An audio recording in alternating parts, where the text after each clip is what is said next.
Hello, good afternoon. Welcome to the second section of History Makers Training, January 2018. My name is Babu Shir, and I'm glad to be here with you. So, before we begin, you still have time to invite your friends, your family, to please join us, because this is going to be a unique section with Dr. Sunday Adalaja, in case most of you have been hearing him talking about the transformational project that he has and he wants to go to Nigeria to do. So this is a great opportunity for you to come one-on-one in touch or in understanding or in more elaboration of what this project is all about. So don't go anywhere, save the time, and invite your friends. So I have a few books here that I'm going to talk about. And by the way, he has almost 5 books about Nigeria, which I think maybe I should actually introduce the books to you instead of introducing just any other books. So here with me, I have How to Make Nigeria the Greatest Country in the World. For those of you that have lost hope in Nigeria, with the economy, with the culture, and any other difficulties that you might be thinking of, this is a book to give you a guideline and a hope that Nigeria can become great. It has always been great, but this time around, it can be transformed. So guys, don't look back at this book. Don't take it for granted. This is real. This is happening, and it's very, very possible. I'm going to read out a few of the bullet point from the book. One of it says, is the history proves Nigeria teaches America. Wow. Is it even possible for Nigeria to teach America? Guys, it's very possible. If you're curious, you can buy this book and find out.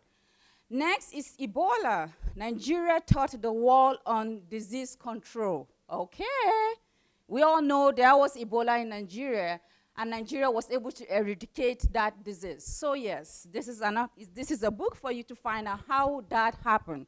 Next here we have is See the Nigerian Future. In case you don't know what is Nigerian future, this is the book for you to find out how that is possible. Next is Nigerian Global Trail Blazes in Medicine and Invention. Imagine, Nigeria has invention. Guys, do not look back at this book. Next is How Nigeria Can Have the World's Best Product. Yes, Nigeria can have the world's best product. This is a guideline for you to find out how that is possible. Next is the Nigerian who makes drones for the United Army. We know how history, or how it has always been, how people went to other countries like America or British and became their citizen just because they were told that they were going to be paid more. And of course, people want better life. So they left Nigeria. They actually threw away their Nigerian passport to go to other countries to have a better life. Guys, this is the book for you to find out how you can still be a proud Nigerian and do something great for your nation. Next is Nigerian strength despite challenges. Yes, we all have our difficulties, but at the same time, we have our strength. Here is all written out, guys. Next is exceptional feats by Nigerians. Okay, what Nigerians have been achieving all over the world in diaspora, it all has been written in here. Next is, after 130 years, first Black Harvard Law Review female president is a Nigerian. Okay, you don't want to miss out. Next is, a Nigerian scientist invents device. Wow. You want to find out how that was possible. Next is, that can supply the entire African continent uninterrupted. You also want to find out. Next is power supply. We all know how we have been struggling lately with power. Guys, Dr. Sunday, or how I will put it best, Dr. Genius, has the answer to how to answer the question of power supply. Next is when Nigeria arise. Okay.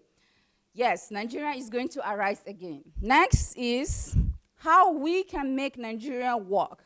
We are going to do it together. We need each other. We need to put our heads together to make Nigeria work again. Next is the smartest family in the world is Nigeria. Oh yes, I've met him. Guys, I have met him. And you want to find out who that person is. Yes.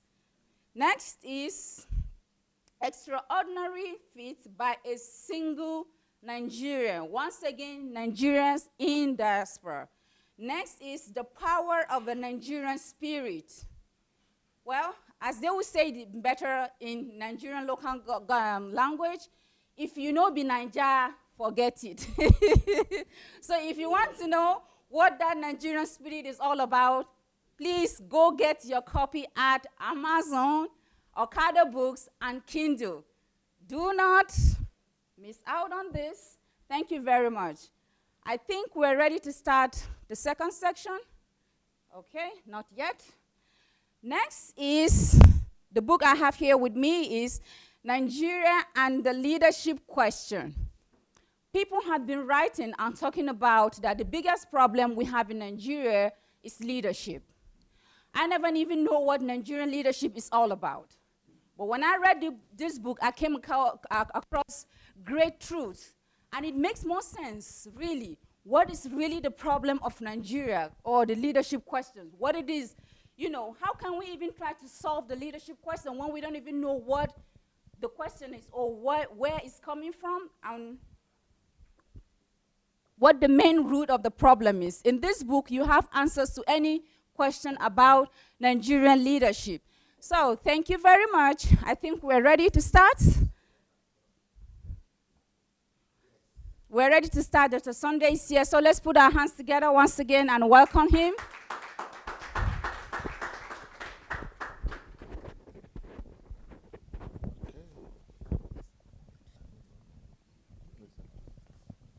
All right, guys. Akuda Pashle. We need three seats. You can just bring, yeah. If they are free, just. Aksana device data dasuda.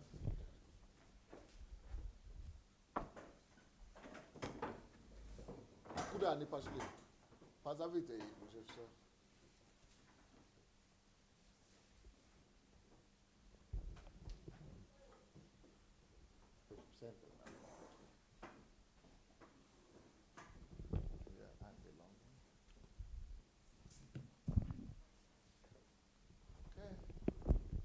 Hello, everybody who is there.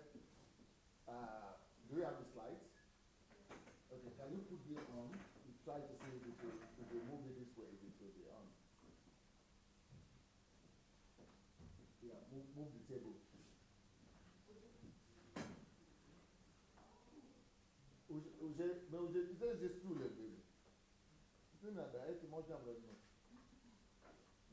So, yeah, it's that. Okay. All right. So how do we do it? Do we need to put up the light? Huh? Yeah. It's okay like this. Can you see? But you are seeing it on the internet. The screen, yeah. The screen one. Ah, okay. And you can see this. Okay. Nina da vacation. Okay. So, are people watching us there? All right. I have a group of young people here. This is Aksana. She's a master degree holder in finance and economics. Finance and economics. Yeah, finance and economics. She's a young lady, but she's brilliant. She's first class with distinction. Finished university as one of the best students in Ukraine. But she's been a believer in the church for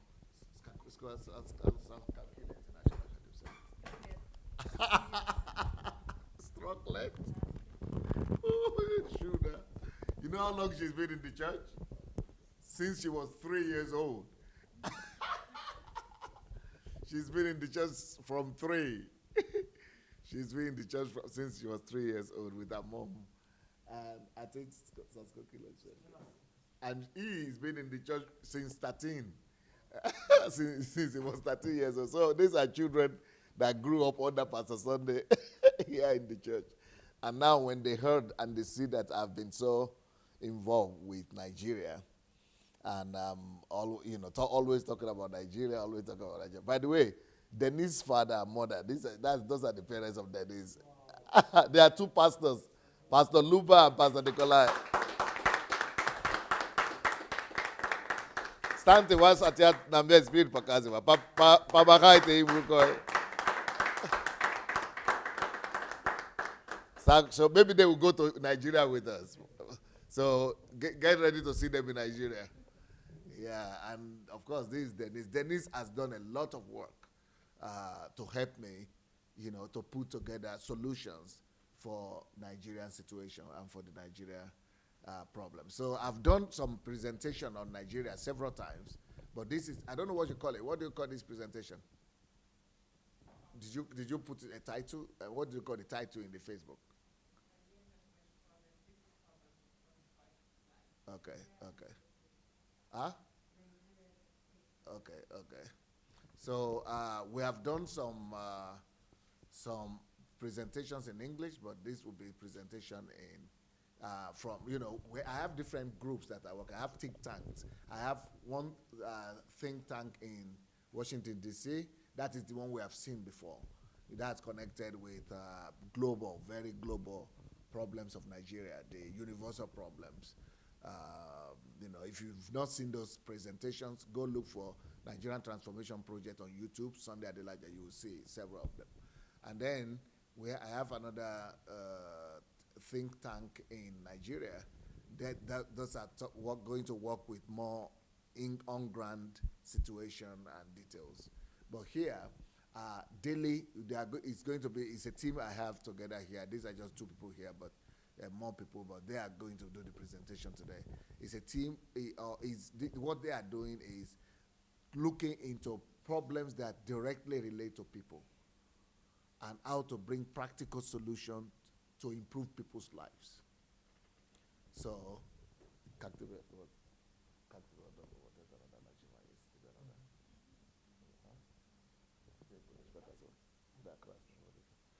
take national, okay. Okay, so they will start. I have to pay it. Are you sure we really need the light there? Okay, no, it's okay. Yeah, we national. Please, a little bit. You don't know. I think we should move it forward so that help them move the seat forward. Yeah, and not much not like that. Please, that bullet would open to be read it.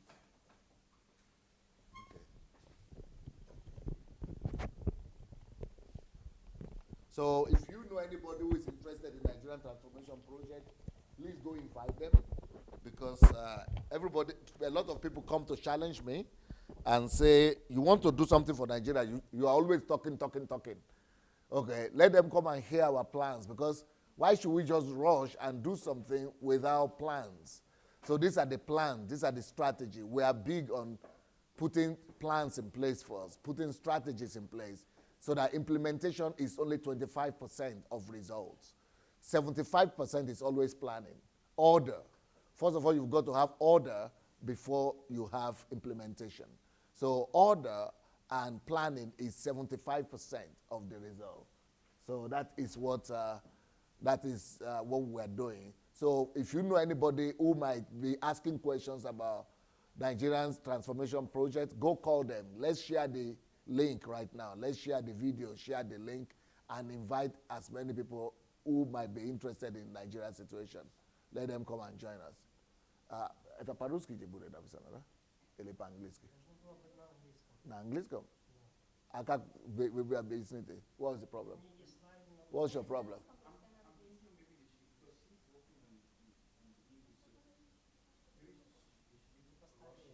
Да, давай сначала по-русски.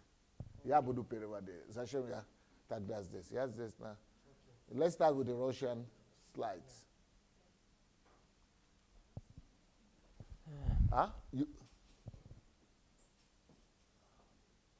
Okay. Вот это, да? But you have the picture is clearer there, right? It's not clear. The same. Then you have to put the light off. If the picture is not clear, then you have to put the light off. No, I'm talking of for the screen, for the public. Online is good. What about for you people? It's not good? You can't see what's happening here. Okay, then let's put it off. Okay, then put on the light for him. Let's see the light, if you could. Okay. Let's see if this one will work. It's not visible as well, right? Okay, bring the light that way a bit. Yeah. Okay. Is it better? Yeah, because we can see them, right? Can you see them? Okay. National, да? Или те national? Актуальная проблема Нигерии, и здесь на фото показана проблема, которая есть в действительности. Okay, so these are the real, this picture is showing the real situation of problems in Nigeria, right? You know, a single lady with a child there, schools on the floor, destroyed homes. What is this one? Okay, health, you know, primitive health care. Yep, that's it. Another. Это вот, это свет показывает, а это период и назад, период назад. Okay. Основная проблема – это коррупция высших эшелонов власти. So we undertook some studies about Nigerian problems, and we discovered that number one problem in Nigeria from our research is the problem of corruption, especially in judiciary. So corruption in judiciary,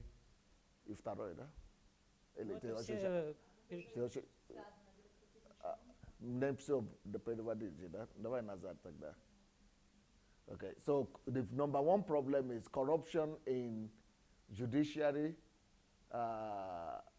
Then people getting to position of power without merit, connection. We call it long leg in Nigeria. That is another number two problem here is what do you call it? What do you call that? Nepotism, yeah, nepotism, which is people getting positions without merit. Then the next problem we see as number three problem is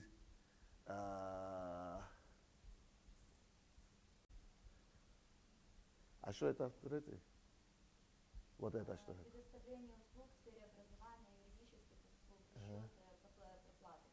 Потому что если человек хочет получить качественные услуги, то он должен либо платить или иметь хорошие связи. Okay, here is a lot of corruption in the area of medicine and law, because those are regarded as prestigious positions in Nigeria, medicine, doctors, to become a doctor. So a lot of corruption connected with that, because everybody wants to become doctor or lawyers. So those two areas are some of the most corrupt as a result. And then education is very corrupt, in the sense that, you know, to get admission, you are not getting admission because you are bright. And you might be bright and not get admitted. You need to get some money and things. And then education, for people, not everybody can get education. So that is another major problem in the country.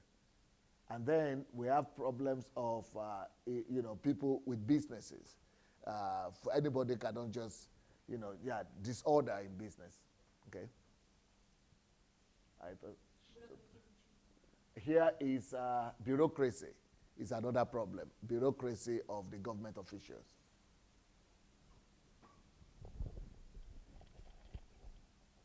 It's on.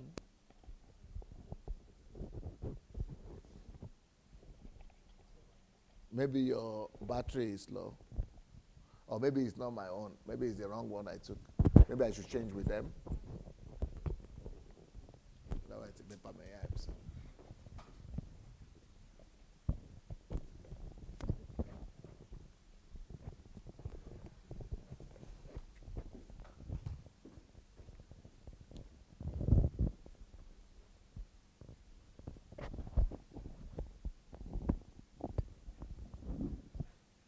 Okay.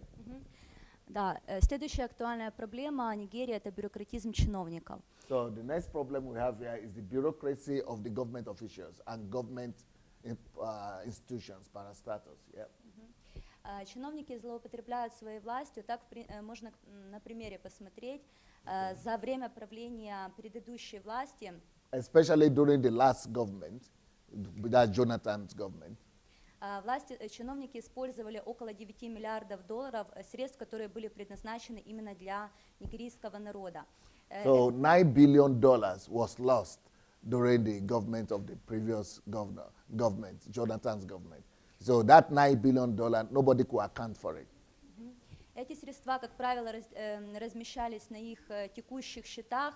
Это была покупка земли, недвижимости, автомобилей, то бишь то, что предназначалось для нигерийского народа. Even this government that is here now would like to find and demand for investigation for the money. They fund the money in properties, in things that they have bought, but they cannot prosecute them. It's not, they are finding it difficult to prosecute them.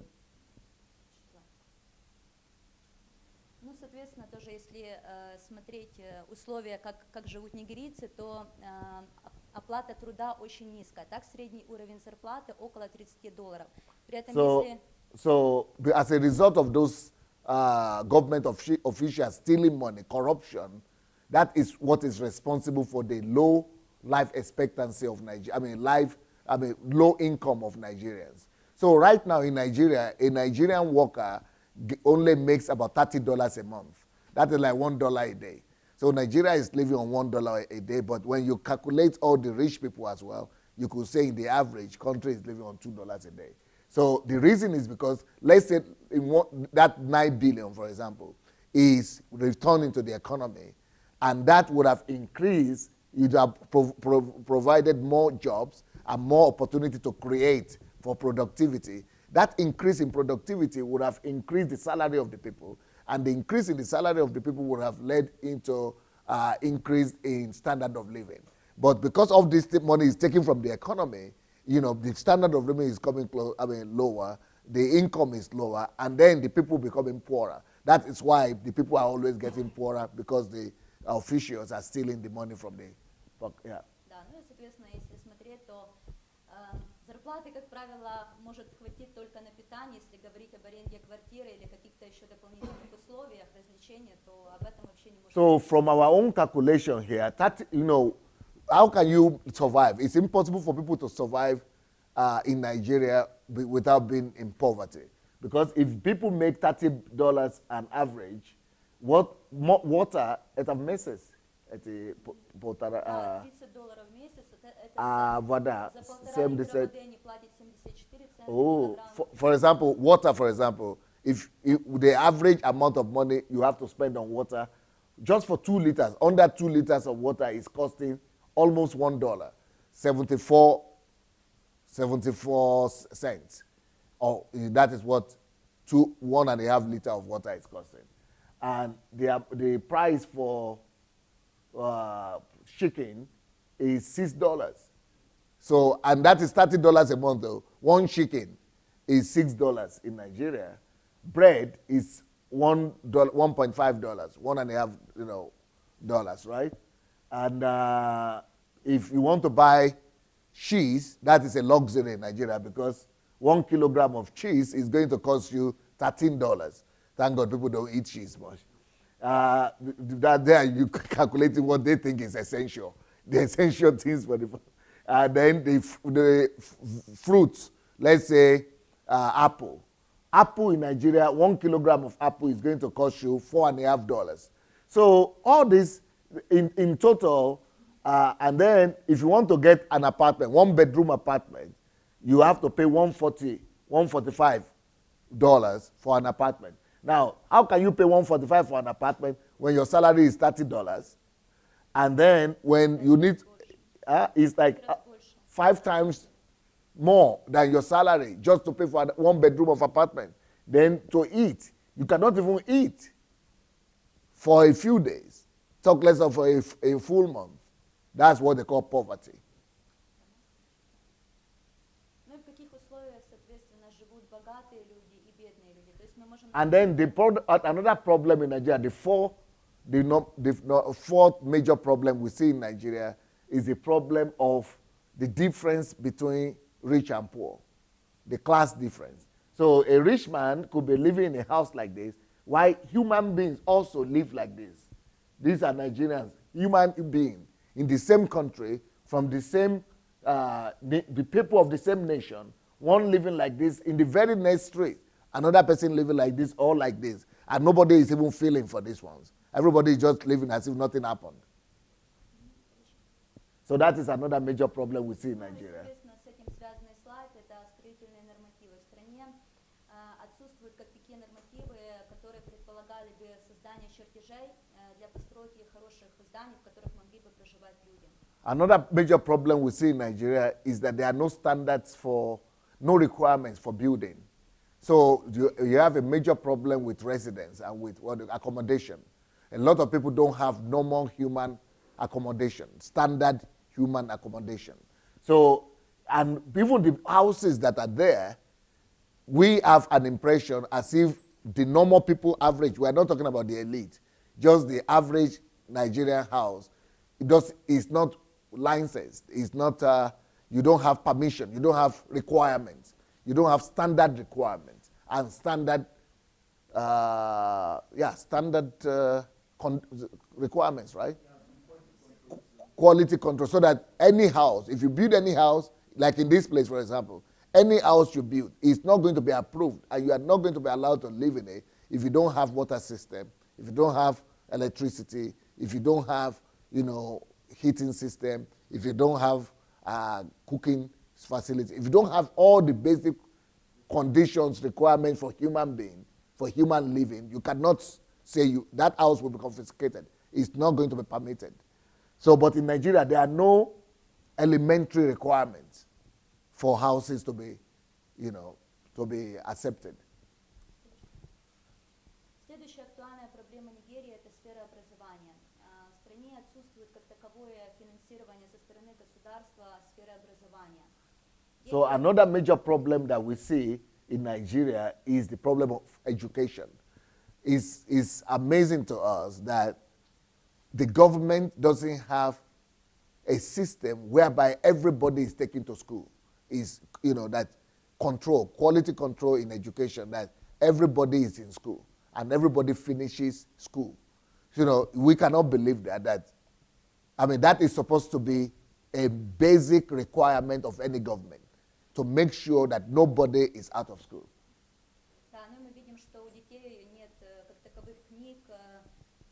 Even some of these children that are in school, they don't even have books.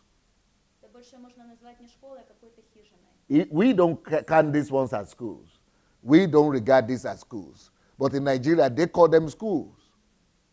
This doesn't belong to human beings. Human beings shouldn't be attending these kind of schools. That's the kind of problem. That's the next problem we have.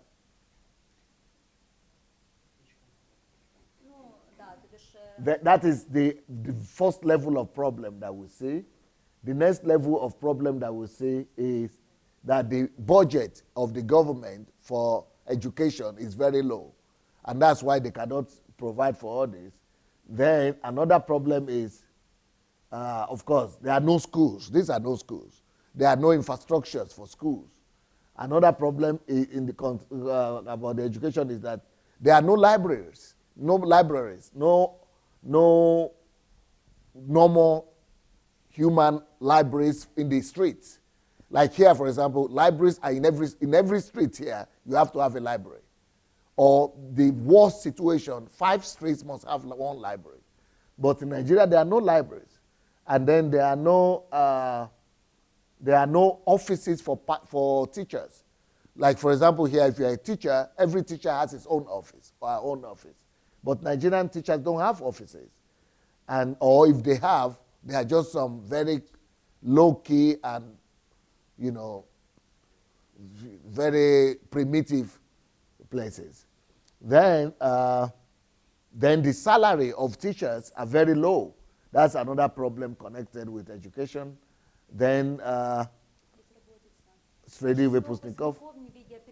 перспективы развития в стране, уезжают за границу, это называется как утечка мозгов. Okay, then the next level of problem we see around education is that graduates are not being employed. And then the next level of the problem we see after that is that many of the graduates who got educated in Nigeria are running away abroad. So most of the graduates leave the country. So even though the country is lacking educated people, but the little educated people are running away from the country. So whatever the country has even contributed to give these people education is not being returned.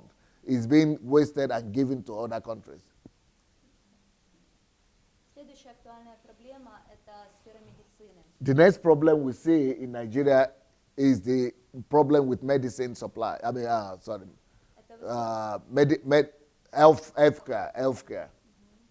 В 2016 году Всемирной организацией здравоохранения была обнаружена продажа около 25% поддельных медикаментов, которые продавались нигерийцам, прием которых ведет, соответственно, к смерти. Вот. Если человек хочет воспользоваться медикаментами, то цены очень большие, и это могут себе позволить только богатое население. So despite the fact that they have NAFDAC in Nigeria that is doing a good job, up to now, from our research, 25% of all the pharmaceutical medicine that is on sale in Nigeria is not licensed, and they are fake and being done somewhere in some corners. So 25%, that is like killing 25% of the country, because what they call them, the pharmaceutical stores, what do they call them, something else in Nigeria? Chemists. The chemists, anybody can just open a chemist anywhere in a place. So that is the reason why 25% of the medicines are not right. Ну, конечно же, аптеки и больницы можно только найти в центре города, то бишь, если говорить о селах, там вообще нет никаких. Then another problem is that there are even those chemists, they are only in towns. They are not in villages and small hamlets.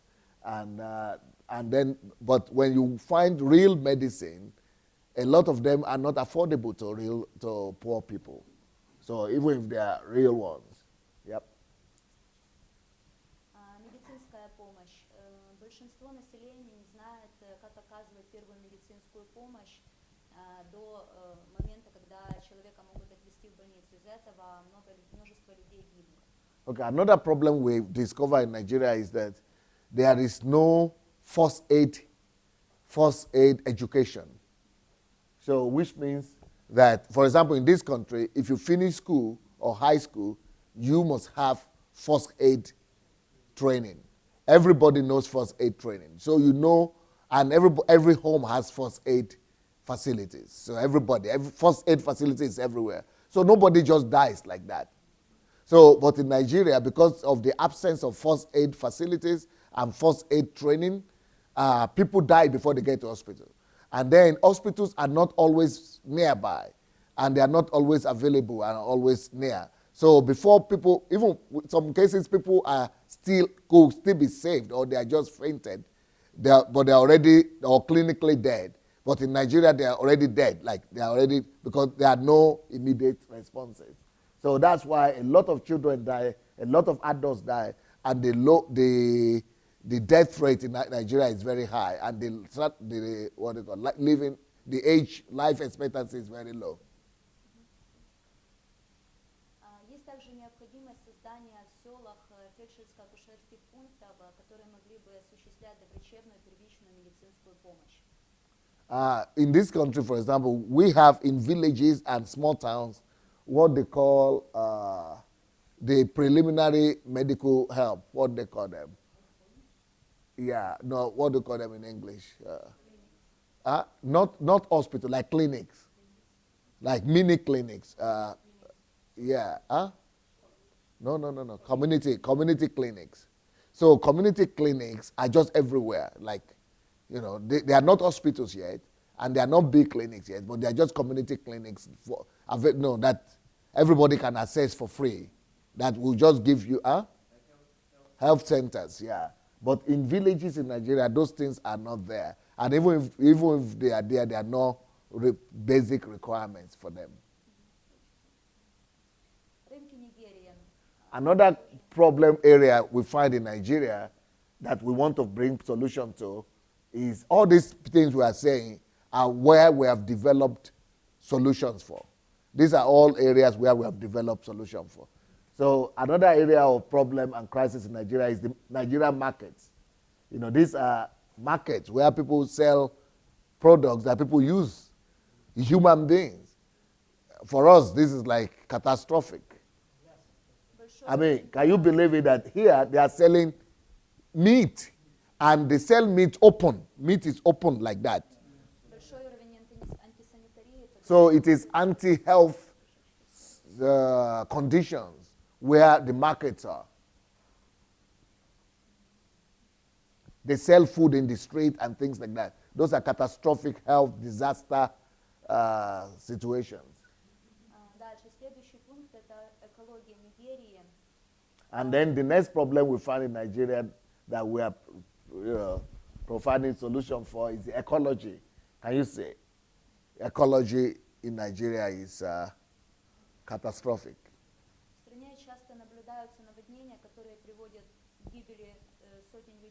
So because they don't plan ahead for the ecology, like 10 years plan, 50 years plan, because of that, they have a lot of natural catastrophes. Natural flood, for example, or houses collapsing, because there are no plans, there are no foresight to take care of nature. And because we don't take care of nature, nature gives us surprises. And those surprises are always catastrophic. Another reason for all the natural disasters in Nigeria is because there are no requirements to guide the population. For example, a Nigerian family can just throw away their garbage outside or in the river, or their toiletries their toilets in the river, or no requirements. So damages to the nature, to the economy. So the nature will respond with natural disasters.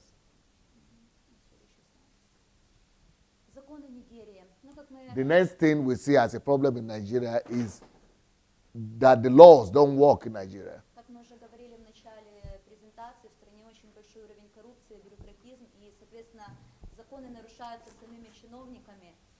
Прослеживается лоббирование собственных интересов, то бишь, то, что мы говорили, те ресурсы, которые предназначены для народа, они используются в собственных целях самими чиновниками. So the laws don't work in Nigeria, and the number one problem we see as the law problem of Nigeria is that the elite, the politicians live for themselves. They don't seem to be there to live for people. They seem to be there to take advantage and take as much as they want to. So they manipulate the laws.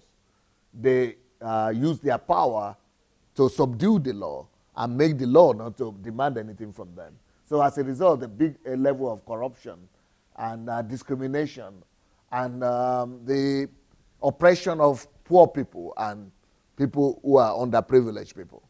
Yep.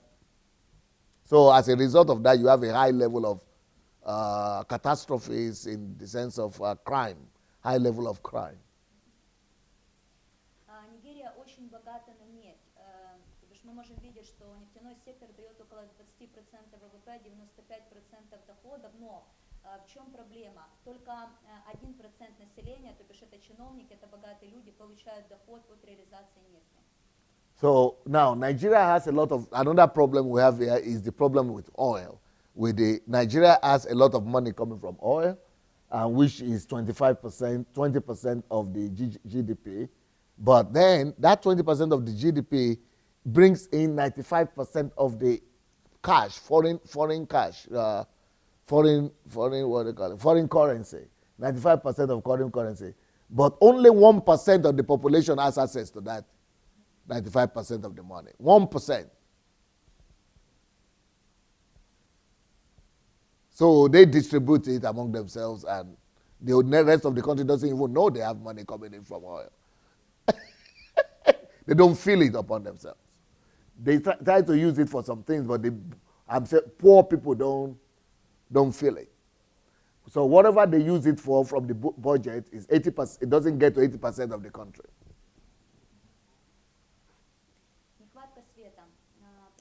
Another major problem in Nigeria, of course, is electricity supply. большими перебоями. Там следующий слайд, если тоже так можно. Линии электропередач находятся на очень низком уровне прямо над домами. So now one major problem that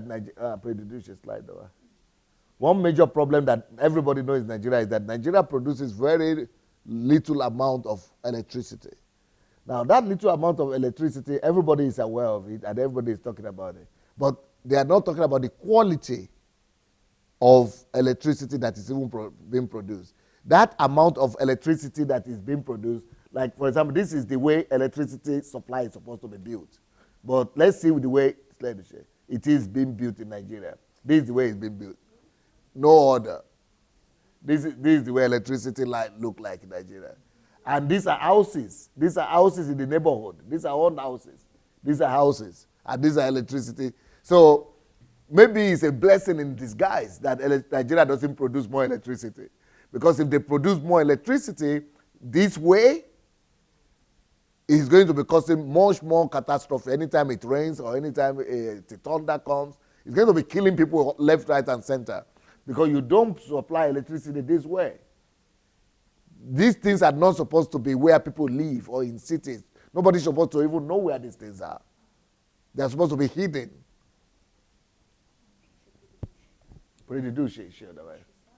These are the things, the way it's supposed to be. You see, no living things anywhere. They are isolated. Да, цены на электроэнергию очень большие, но при этом есть альтернативные варианты, как можно производить электроэнергию на основе энергии ветра, солнца и воды, соответственно, соорудив ветрогенераторы, солнечные электростанции и гидроэлектростанции. So Nigeria is basically using hydroelectric electricity, but but Nigeria is more conditioned not for hydroelectricity. It's more conditioned for this energy of the sun, solar energy, water energy, air, what they call that, wind energy. But for some reasons, these are not developed in Nigeria. Ну, как мы уже говорили, в связи с тем, что очень высокие цены на продукты, в селах прослеживается нехватка продуктов, ну и также то, что мы упоминали уже раньше, антисанитария на рынках, отсутствие чистой питьевой воды, вот, и также слабо развито сельское хозяйство. Это, в принципе, может быть одна из сильных сторон Нигерии. Now, another problem we see here in Nigeria is poor food quality of food, poor feeding culture. There are many problems with that. First of all, there is not too much money in circulation. Secondly, there are no standard. People in the village and even in town go to the market to buy their food. So there are no certification system. Everybody just buy what they are selling. So anything could be there. You don't even know what you are buying. And they think they know what they are buying, but there are no laboratory certification for them. No standards on them. So anybody just eat what they get. So as a result of that, it's a high level of hygiene, poor hygiene. And then those markets where they sell, that is anti-hygiene, unsanitary condition, anti-sanitary conditions. No, it's not hygienic condition in the market. Those markets, food are not supposed to be there at all or so there. But that's the way the whole country is feeding. That's a little bit here. Yeah. And then the water, the quality of water, people just get water and drink water where they could get them. They are not certified. They are not processed. They are not standardized water. So when you drink water anyhow like that, you will die. If you don't die immediately, your expectancy, the age expectancy is going to be low because it's going to get to you by the time you get to 40 or 50, and you will not know why people die. People will just say somebody slumped or died because he has been eating the wrong food all the while and drinking the low quality water. So that's why people slump and unexpected death and life expectancy is low because of the combination of all these things. Then another one is slabber. Okay. Another problem in Nigeria when there is about food is that they don't have animal husbandry, or you know what to call it. What's it called? Livestock. Livestock is very low. For example, an average cow in Nigeria is weighing 3 times less than an average cow here.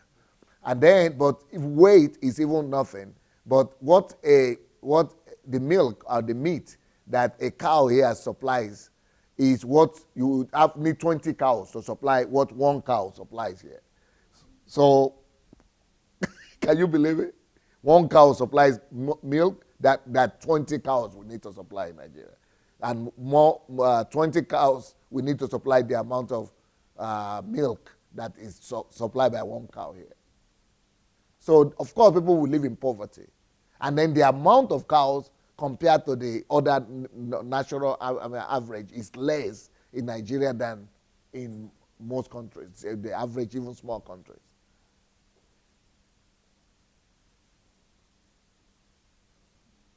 Yeah, next one. Рынок сбыта. Нигерия является очень перспективным партнером для Европы, Азии, Америки, то, что мы уже говорили, много очень природных ресурсов, но при этом есть актуальные проблемы. Это необходимость в развитии агропромышленного комплекса АПК. Это система водоочистки, создание такой системы, строительство предприятий, которые могли бы перерабатывать продукты тропического земледелия. Вот. Ну и также поставка техники специально для развития машиностроения, авиационной промышленности. So another problem we have here is that Nigeria doesn't have the industry base to be able to create wealth. Through agriculture, they are saying Nigeria is one of the let's say is the number 6 country in the world in agricultural production, but everything has been lost. So this productivity, what those people are producing, they are perishing. They don't get to the market internationally. So what they are saying is that Nigeria has the basis to produce agricultural products and make a lot of money for export. But they cannot because they don't have refrigeratory system to keep those things. They don't have storages. They don't have technical capacity, even though 70% of the people are involved in agriculture. But what they are producing without mechanized agriculture, the equivalent is not competitive enough. Then they don't have packaging. Then they don't have quality. They don't have requirement. It's not substandard for the world. So even though 70% of the country is involved with agriculture, but they cannot sell them to the world. You can't see what they are producing because there is no mechanized, no automation, no standards, no packaging, no storage, no refrigeration, no just basic structure, no order. All those things are not orderly. They are not packaged. They are not systematized for them to be able to benefit the country. Otherwise, agricultural products would have been a great way of earning income for the country, bigger than oil. But no order there, so cannot benefit anybody. They cannot even supply the needs in the country, talk less of export. Yep. Дороги Нигерии. Около 164 тысяч километров дорог находится без асфальта. Отсутствие надлежащей транспортной развязки, отсутствие дорожных, соответственно, знаков и разметок. А сколько всего километров дорог в Нигерии? Вы не знаете, да? Окей. Это приблизительная цифра. Это всего. Приблизительно. Это сколько дней туда асфальта? Да, это то, что мы сказали. Это какой процент получается? 40, 20, половина? Там, наверное, больше. Примерно 48 только асфальтировано. Это то, что не асфальтировано. Больше половины. А асфальтировано сколько? 48 тысяч. 48. Okay. So we have like 200, Nigeria has a little bit over 200 kilometers of road. In 200,000 kilometers of road. So only 48,000 kilometers of road are tarred, asphalt or tarred, yeah. But 164,000. So out of 200,000 kilometers of road, see, only 164,000 are not tarred. They don't have asphalt. Only 40,000 are tarred. What is that? What is that? That's like what percentage? 200, from 200,000, only 40,000 is done. That's like 5%? 25%? Only 25% of the road is tarred. So 75 is not. 75% of the roads in the country is not tarred. 75%. Huh? What? Yeah. 75% is not tarred. In Europe, yeah, you don't find, it's 100% tarred.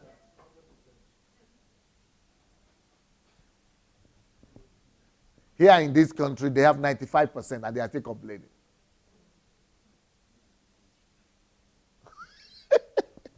Okay? Да, в стране также упрощенная система получения водительских прав, поэтому на дорогах ежегодно проходит около 30 тысяч ДТП, в которых гибнет от 8 до 10 тысяч человек. Another problem in Nigeria is with transport. So no road, number one, no tarred road.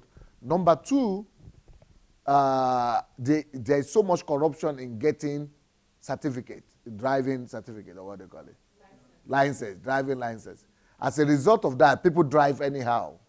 And because they drive anyhow, and then in bad roads, and no order, no requirements, no restrictions. Huh? Yeah, no speed limit, nothing. Because of that, Nigeria records 30,000 accidents every year. 30,000 accidents. Out of that 30,000 accidents, 10,000 people die every year. Yep. look at buses. Look at how people get around. Look at buses. Public transport.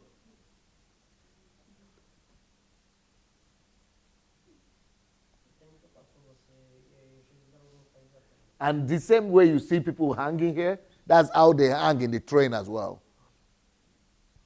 I mean, animals don't even park like this. No, people don't even park animals like this in normal countries. Even animals don't park like this.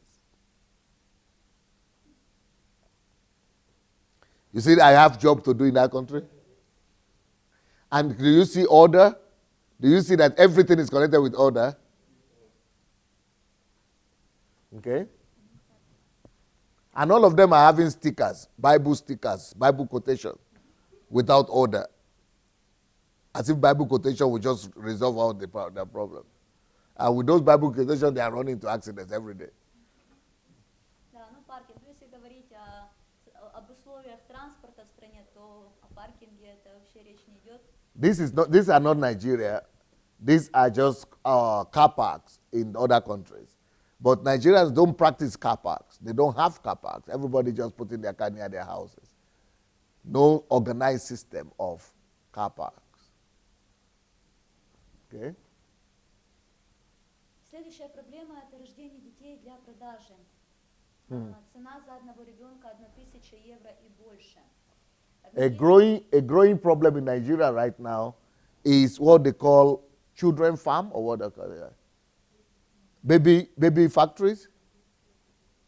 You know, that they take advantage of poor girls. Poor girls are getting pregnant and their children are being taken away from them to sell. And they put them in places, they gather young girls in places, buildings, have men come to impregnate them, and then they just give them some amount of money and sell the children and take the children away from them and sell them. So it's a big market now for selling of children or trafficking of children and trafficking of people. Да, ну и по данным ООН ежедневно в стране продается по меньшей мере 10 детей. Every day, 10 children like that are being sold in Nigeria. Every day, 10 Nigerian children. So that will be over 3,000 a year. Yeah. Over about 4,000 a year, children. Сколько стоит? Сколько? 1,000 евро и больше. Okay. Следующая проблема – это детская проституция. Another major problem in Nigeria now is prostitution. Хотя это запрещено законом, но эта проблема существует. Teenage prostitution. A lot of teenagers now are finding prostitution as a way for them to survive. Even though prostitution is prohibited in Nigeria, but a lot of girls now are using that as the only way for them to come out of poverty. Да, вот. И в ходе одного из рейдов в частном приюте было обнаружено 17 беременных девушек. По версии следствия, эти дети, которые должны потом родиться, они должны были быть проданы другим людям. Okay, for example, recently there is a report here in Anambra State. The government just closed a building where they had children from the age of 12-year-old girls, between 12 to 16. All of them were pregnant, 17 of them in one house, because they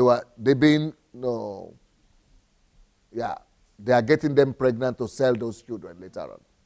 From 12-year-old women, girls, to 16-year-old, all of them pregnant at the same time. Преступность – следующая проблема страны.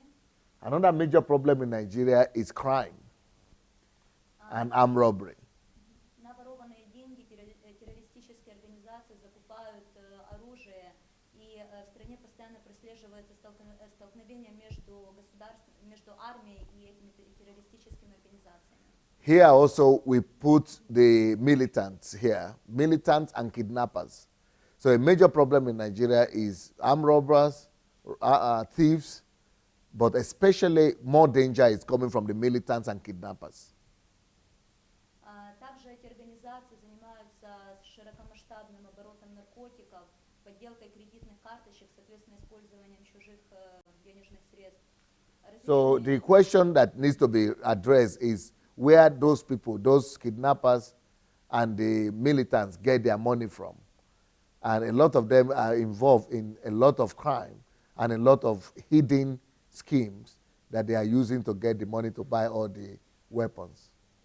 Да, и что самое ужасное, это то, что в основе этих организаций, как правило, стоят семейные или племенные узы, то бишь целые семьи. Unfortunately, a lot of these militant groups and kidnappers are being supported by influential politicians and political groups. Детская преступность. The next problem in Nigeria is children crime, child crime, or what they call it. I don't know. What they have a word for it. It's like juvenile crime. Детская преступность. Juvenile crime. Но в связи с тем, что в семьях особое внимание, именно в селах бедного населения, не уделяется особое внимание воспитанию, много детей не находятся на улице, не воспитываются улицей, и поэтому... So the reason for this is because a lot of children don't go to school. A lot of them run away from their towns and villages and run to the big cities. And when they're in big cities, they try to sell in the street, but they end up doing a lot of crime. Вот, и то, что мы уже говорили, в связи с постоянными столкновениями террористических организаций и самой армии Нигерии, тысячи людей, они покидают свои дома, и сотни людей, они гибнут. Another major problem in Nigeria are the internally displaced, refugees. Internally displaced, IDP, internally displaced people, yeah. So especially because of Boko Haram and terrorist organizations. Вот. Ну, то, что статистика в августе 2017 года в результате взрыва на контрольно-пропускном пункте на границе с городом Вио на севере страны погибло 11 человек. Сентябрь 17-го 9 человек, октябрь 17-го 30 мирных жителей, ноябрь 17-го 58 человек. Another major problem in Nigeria is lack of border control or weak border control. So people, bring in arms and, do all kind of things they want to do, bribes, corruption, just because of poor border control. And people die about the border. And because of that poor border control, criminal organizations like Boko Haram. They are able to come into the country from different countries and do a lot of havoc and kill people. Вот. Но есть также большая потребность в волонтерстве в стране. Волонтеры, которые могли бы защищать права социально незащищенных групп населения, это беспризорные дети, это молодежь, студенты, бездомные. Another major problem in Nigeria is that there are no people who are volunteering, who just want to love, who just want to go and help other people resolve problems, who just want to volunteer and go out and just minister to their neighbor and love their neighbor. It's like everybody just occupied with self-survival and yeah. Следующая проблема это то, что помощь часто не доходит к адресату. То есть те средства, ресурсы, которые выделяет центральная власть на села, на города, они, как правило, задерживаются у местных чиновников, и, соответственно, люди не получают надлежащей помощи. Another problem in Nigeria is that local governments don't work. The money that is allocated from the federal government doesn't get to the local level. If it gets to the local government, then it stops at the officials. It doesn't get to local government. You don't see what local government does to improve ordinary people's lives. Сталая техника производства. Производство в Нигерии, как правило, если развито, то это какие-то небольшие предприятия. Обычно это тоже упадок предприятий в различных направлениях. Another problem in Nigeria is lack of industrial machines. No industry. Nigeria doesn't produce tractors or all the major industrial machines that are needed to bring about development. No industrialization at all. They don't produce tractors or factory plants and industry things. No, nothing. No technical industrialization. So because of that, a lot of things are destroyed and nothing to attend to them. Социальная несправедливость. Но мы вначале говорили о том, что как живут богатые люди и бедные люди. Вот. И один из примеров, во время правления одной из партий было выселено около 800 тысяч человек насильственно из своих домов для того, чтобы реализовать цели одного из чиновников по застройке коттеджей, коттеджных домов, развлекательных клубов в том городе, где проживали эти люди. То есть как дискриминация прав простого человека со стороны. A major problem in Nigeria is lack of social services. No social services for ordinary people. No welfare, no care for ordinary human beings. And the only thing that is there is that people who are powerful and people who have power, who have money, they rather can do everything. They can oppress, There was a time in Nigeria near Abuja that they are trying to build the capital, and they actually removed 800,000, almost 1 million people from their homes. And those people are just hanging around Abuja right now, and they're just displaced from their own homes. So no social equality, no social justice. Богатые слои населения. Но мы уже говорили, что от реализации нефти получает доход только 1% населения. При этом около 92% живет не менее чем на $2 в день. Более 70% менее чем на $1 в день. Также еще хочу на что обратить внимание, это ущемление прав представителей СМИ. То бишь, если информация... Представители? Средств массовой информации, журналистов, да. Если информация, которую предоставляют, она невыгодна для чиновников, то этих людей просто арестуют, содержат под длительный период под стражей. Okay, the next problem in Nigeria is the rich people, the elite. The elite are a catastrophe to Nigeria because they use all the money that is being spent on, that is being gotten from the oil, the sales of oil is mainly being distributed among 1% of the population. So 1% of Nigerians are very rich and well-to-do, but 92% of the people live only on $2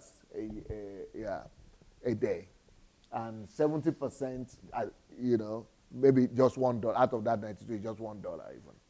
So less than $2 in 92% of the country. Then 1% has everything.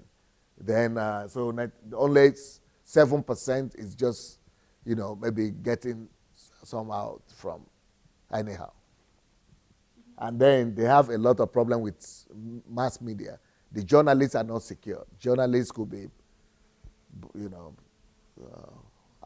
imprisoned and persecuted and treated badly.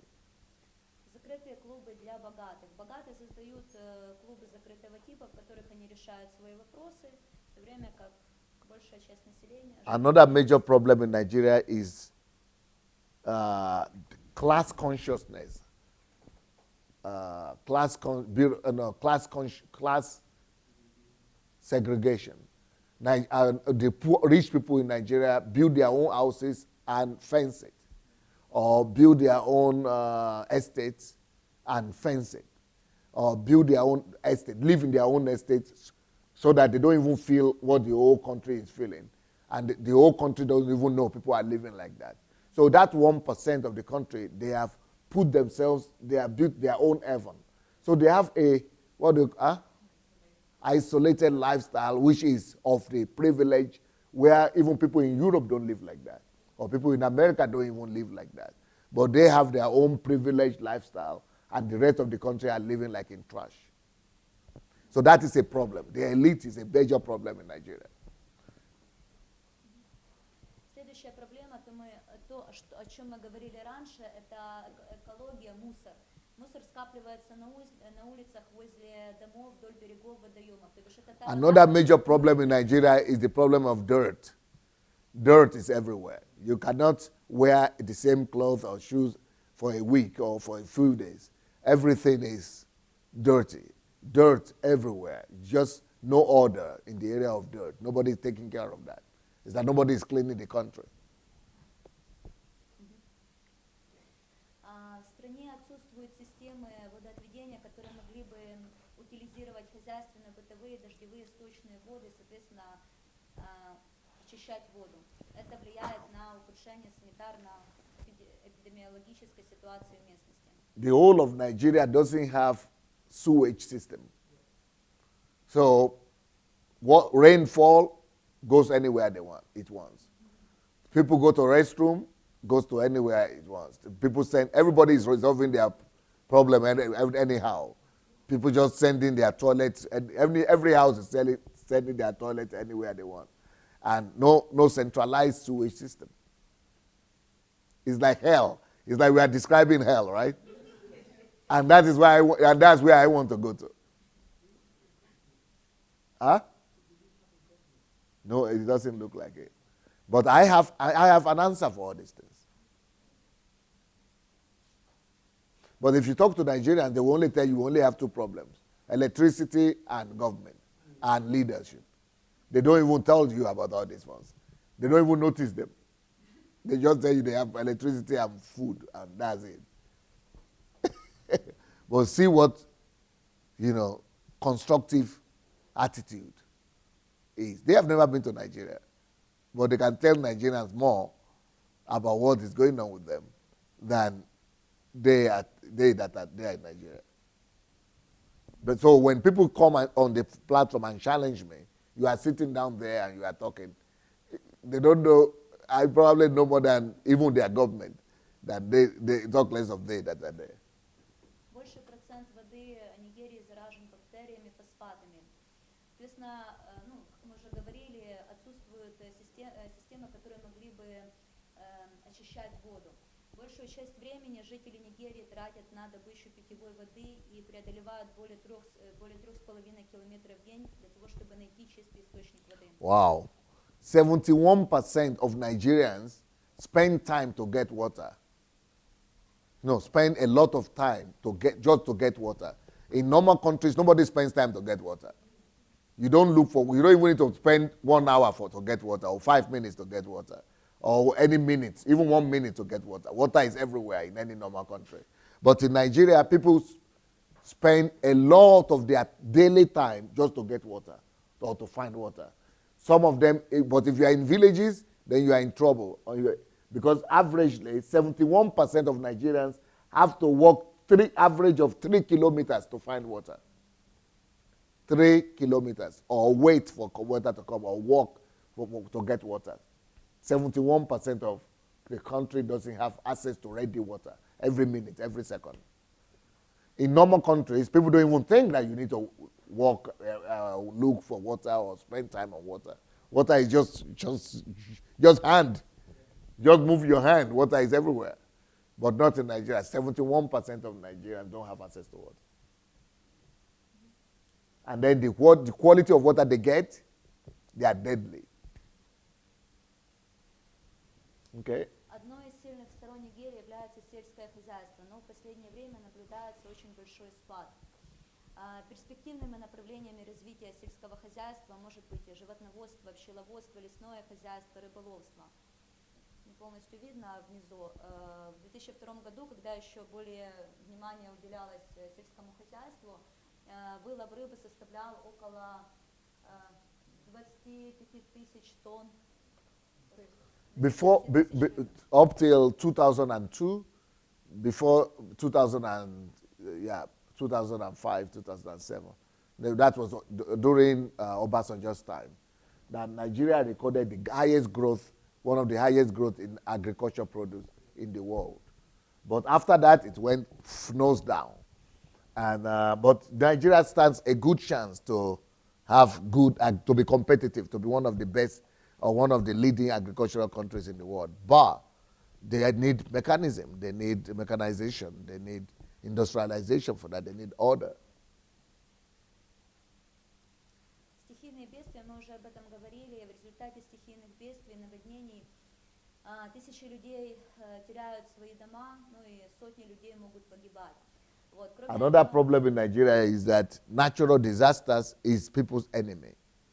In other places, people are exploiting nature to enrich the country, to enrich the people, to win from nature, to gain from nature. But in Nigeria, nature is catastrophic to people because they are not being taken care of or managed. So people lose their houses because of natural disasters. People die because of natural disasters. People lose their farms because of natural disasters. People don't have water because of natural disasters. Just nature and ecology is just fighting the land because nobody is caring for it. От наводнений также страдают огромные площади посева урожая и становятся, соответственно, непригодными к использованию. So natural disasters destroy people's plantations and people's farms. So a lot of waste of activities, resources, energy. Вот, ну и то, о чем мы раньше говорили, в стране прослеживается очень большой уровень безразличия к чужому горю. То бишь, тоже то, что мы смотрели, как живут богатые, как живут бедные, при этом... Another major problem in Nigeria is unemployment and indifference. So even though a lot of Nigerians are unemployed, but the biggest problem that is bigger than the unemployment itself, that most people are not working, or they don't get really good job. But the biggest problem that is worse than that is the indifference of ordinary Nigerians, other Nigerians. This careless, indifference attitude. Nobody, especially the rich 1%, they care less. That is the bigger problem than even the unemployment itself. Nobody bringing solutions. It's not anybody's problem.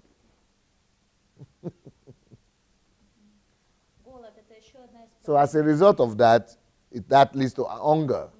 So most of Nigerians cannot eat. For example, if you look in I forgot the statistic. Сколько здесь, допустим, килограмм мяса на человека на душу населения должна быть? И молоко и так далее. Okay, we can check it. There is a minimum, this is the world standard, the UNESCO standard. There is a minimum amount of, let's say, 5 kilograms of meat to every person in a month. That is the normal minimum requirement for every individual in the world. 5 kilograms. But in Nigerian family, it's little tiny meat they put on the rice or on the stew or something. So Maybe that thing, that 5 kilograms that you're supposed to eat in a month is what people eat in a year in Nigeria. So that's hunger. Everybody is supposed to have the minimum amount intake of meat, protein, milk, and all those minimum requirements that everybody must have in a day and in a month, in a week. In Nigeria, they don't have minimum requirement. So everybody basically is on hunger strike without even knowing it. That's what I was speaking to some of them when I came back. I mean, when I first, when I was growing up in Nigeria, it was not like that. Now, I was like that because I was poor, from a poor village. But normally, when you see normal Nigerians in the 70s and the 80s, in fact, when we used to come here to study, the way the Russians used to tell if you are in Nigeria or not is just to look at you. Nigerians used to be well-built, massive, well-built. That's how you know Nigerians. All other African countries, they were always small, small, small, small like this. It's tiny and small, hungry. But now, it is the opposite. Nigerians, if you meet Nigerians in Nigeria, most of them are having less weight than their age. They're always small. Malnutrition has become the norm. Almost everybody is malnourished in Nigeria right now. Apart from the women, the older women. Somehow, the women managed to.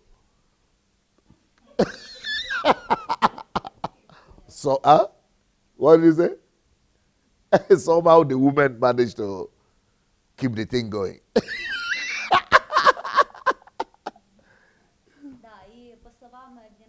But the children are always in hunger like this. По словам Генерального секретаря ООН по гуманитарным вопросам, более 20 миллионов человек, проживающих в Нигерии, угрожает голод. И за год от голода могут умереть около 75 тысяч людей. So 75,000 people a year in Nigeria would die of hunger or hunger-related diseases that people don't know. That's why they die, but they don't have enough quality food. Это последний? Нет, еще есть. Дальше. Отсутствие детских домов. And then another problem in Nigeria is that there are no children kindergarten, or what do you call them? Damov? No, not kindergarten. Да, который мог бы воспитывать детей, дети, которые остаются без семей. Based on, not nursery. Nursery homes, orphanages, but they have private orphanages, but those are not. They don't have system. There is no structure, system of nursery homes, orphanages that is structured system that to take care of any child. That is, yes. Only emergency for some individuals might have some, but it's no system for. Another problem with, and the next problem in Nigeria is what they call sustainable economica. Sustainable economica is like underground economy, black market, yeah. Black market, yes.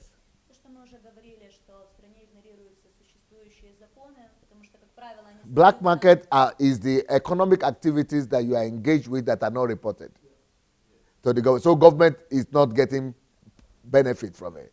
No taxes, no record, nothing. But you are gaining from the country, you are taking, but you don't give them back.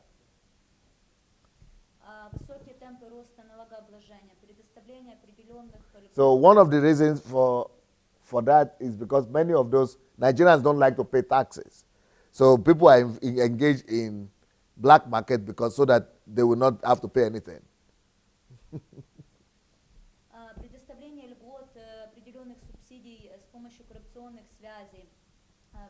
And then another thing in Nigeria is contracts. People like to get government contracts. That's also another form of black market.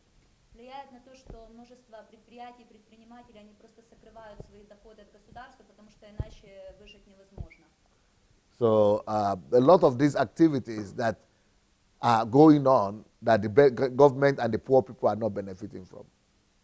It's just ripping away the country, ripping the country of the wealth. Ну и то, о чем мы говорили изначально на первых слайдах, это интеллектуальная миграция.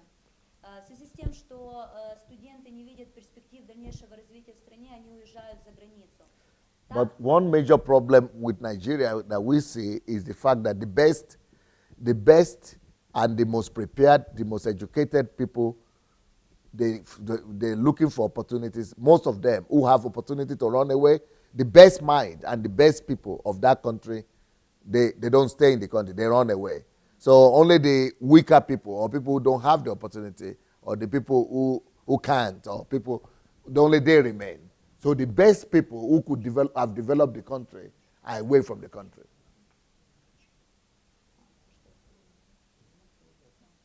Вот. И по данным Международной организации по миграции, в настоящее время около 300 тысяч человек высококвалифицированных африканцев находится за рубежом. Среди них около 30 тысяч имеют степень доктора исторических наук. Wow. So right now, there are about 300,000 Nigerians who are some of the best qualified people in the world, but they don't live in the country. These 300, only 500,000 Nigerians who are some of the best minds in the world, they have run away from their countries. They would have been a great blessing to restoring the country. But out of those 300,000 people, 30,000 of them are having PhD. And they are all outside the country. So very well educated, the best people in the world, but they don't stay in the country.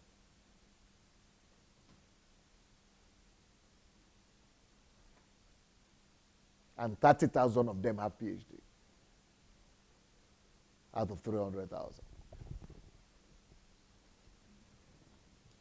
Но несмотря на то, что на тот объем проблем, который имеет страна, все-таки она имеет перспективы для развития и огромный бизнес-потенциал.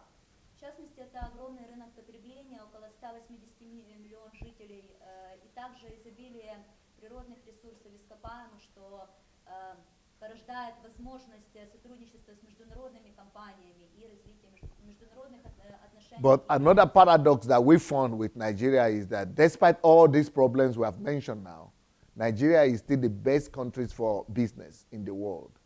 It provides one of the best opportunities, business opportunities in the whole world, especially the market. The market is 180 million people and a lot of potentials, a lot of resources, a lot of natural resources in that country. It's one of the top in the world for business and entrepreneurship. So if order and people will come, there is still hope for the country. That's our last word. That's their last word. So? Okay.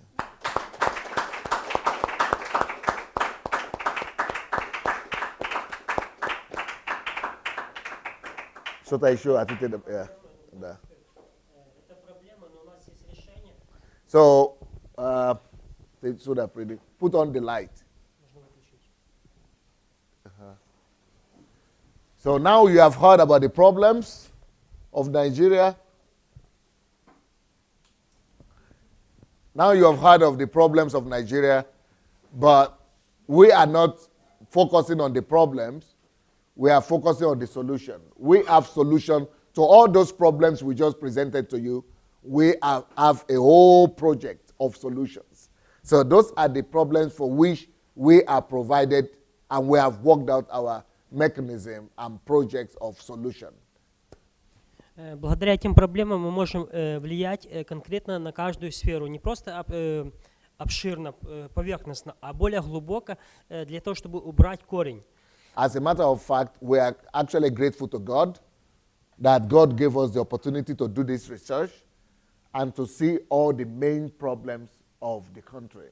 That way, it helped us to be able to design solutions that are tailored and packaged, tailor-made for the Nigerian situation. Мы будем создавать новые рабочие места, при этом мы будем обучать местное население, чтобы они становились специалистами в своих сферах. So, but our focus that which Pastor has given to us is not just to bring solutions to the problems that are there, But what Pastor has told us is that we should train. Our focus should be bring solution, but not just with our own hands, but at the end result must be training of the local people to perpetually solve those problems in the future. So when all foreigners are gone, there will be enough skilled labor, skilled people to always know how to bring about development around them and with their own hands in their own country. У нас есть наработки именно солнечной системы, то, что нехватка электроэнергии 60%. One of the first issues that we want to address is how to exploit other resources to bring about alternative energy and electricity to Nigeria. So, and then help and train the local people how to explore the alternative sources of energy and not be waiting for government to provide electricity for them, but how they themselves could use the resources that are there already by nature to provide electricity and generate electricity for themselves. Система чистки сточных вод и Another thing we think we should be number 2, apart from electricity, that we are going to bring solution to and teach people to bring answer to is the problem of water. You know, water, people shouldn't be looking for water in this age, and people shouldn't be walking 3 kilometers to get water. So we want to train the people and train the whole country to be able to access water where they are without much stress.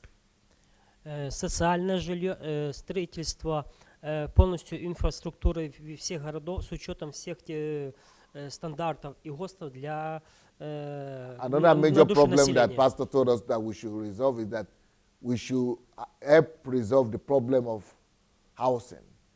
You know, people shouldn't be living under this kind of standardized condition of housing, where there are no basic infrastructures and basic human condition of living. And then another issue that we want to resolve is cities, how cities are built. For example, over there in Nigeria, cities there are no requirements, you know, because here, for example, if you are a town or a little town or a city, things must work. That's what makes you a city. Not just the population, not just the crowd, not just the houses there, but how the functionality of the city. So that is what we want to introduce to Nigeria, so that every city, every town, we have standard amenities working. And that is what we qualify them as a living condition, as a city, standard. Наполнить внутренний рынок продуктами питания, чтобы убрать из понятия голод. Слово голод убрать из... Another thing we want to pay attention to is that we want to eradicate entirely the idea of anybody not having what to eat, or people being hungry, or people looking for food, or people looking, you know, not having what to eat. That shouldn't exist in that country. So we are working up with a project whereby everybody will have abundance of just food to eat. При этом мы будем восстанавливать землю, потому что в Нигерии есть проблема, как эрозия почвы. One of the things that we specialize in is in the area of treating the ground, the land. Because in Nigeria, the land that people have, poor farmers, they are using that land for generation over generation. So there is no treatment for the land. And so their land is supplying and growing substandard and very inferior, very low crops. Yeah, the crops are very, yeah. So, but we want to introduce the treatment of the earth and land for everybody, or for them to be able to produce normal produce. Поднятие на новый уровень оказания медицинской помощи во всех районах и селах страны Нигерии. Не просто в больших городах, а полностью покрыть можно сказать, медицинские знания, оказание первого медицинского знания, чтобы люди все знали это.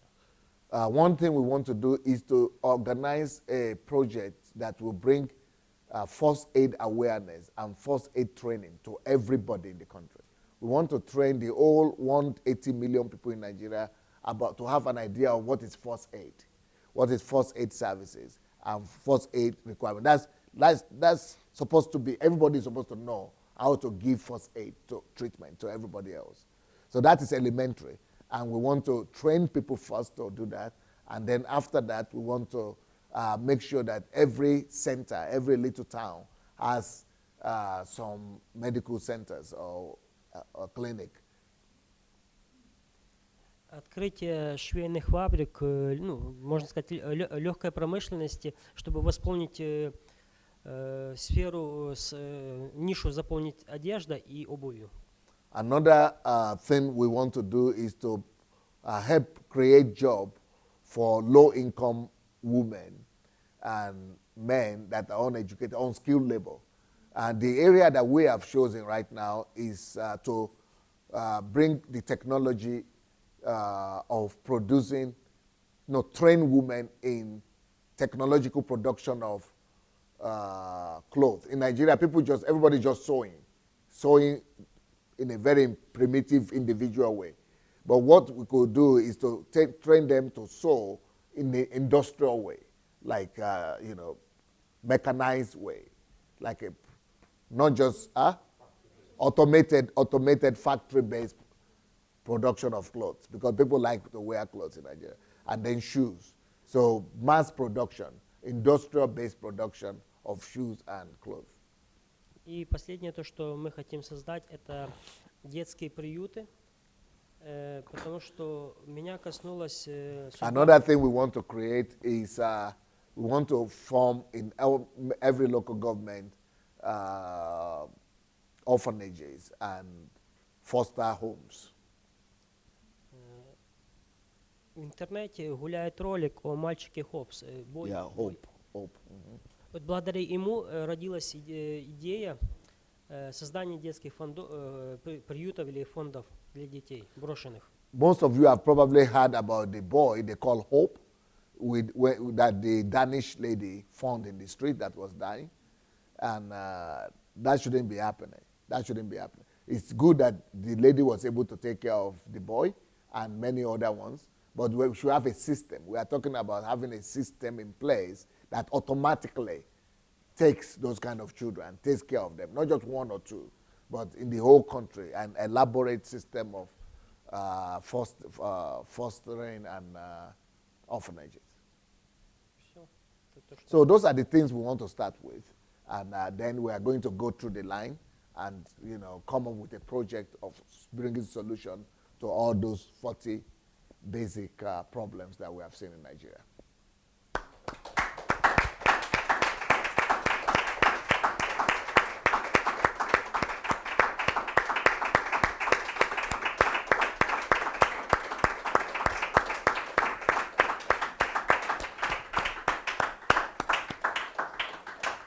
So this guy just... Ну, что сказать? Где ты работаешь? Приватбанк. Okay. She's a banker. She's working in the bank. Yeah. Да. Okay. У меня как бы... The top bank in the country. Mm-hmm. У меня было большое желание как-то помогать в реализации вашего призвания, когда вы сказали о том, что есть возможность помогать Денису в создании проектов.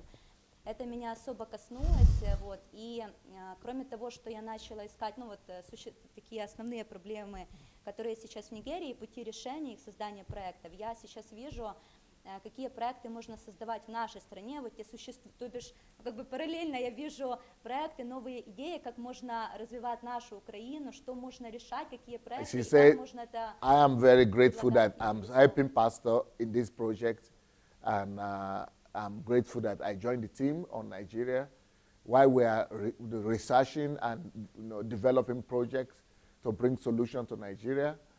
Even though I'm helping Pastor to develop Nigeria and to bring solutions to Nigeria, I have also discovered that by helping Nigeria, I'm also helping my country, Ukraine. Because while we are developing the projects to bring solutions into Nigeria, I'm also getting new ideas of what I can do for my country as well.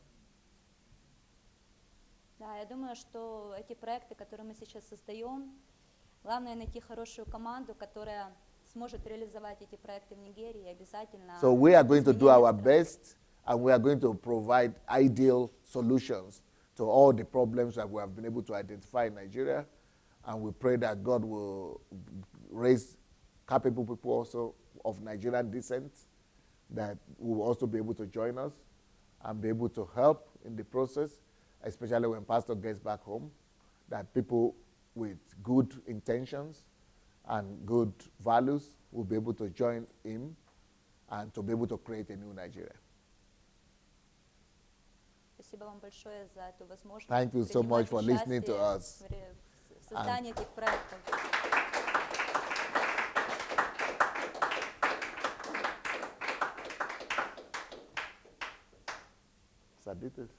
What would you like to say? Anybody want to say anything? Response. Let's hear from you guys. Or somebody could read the comments as well and tell us what you are reading. Anyway, Julie, it's like your eyes were being bright when you were hearing all the things. What would you like to say about everything?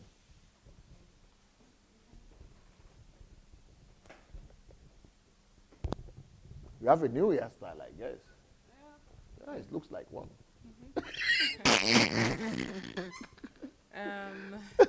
I really loved the presentation. Thank you so much.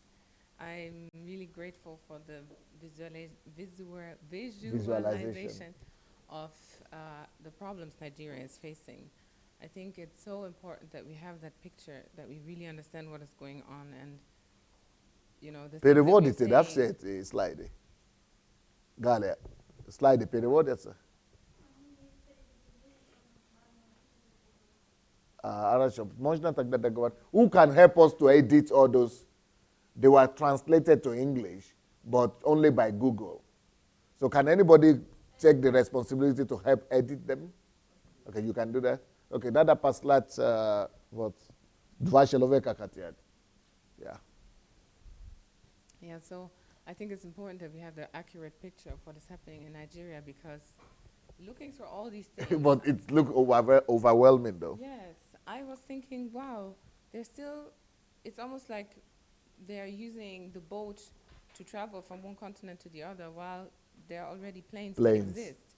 So I was just thinking, there's so many things that are so normal for me already, where I grew up in Germany. I don't even have to think about these things. Like, how does the electricity system work?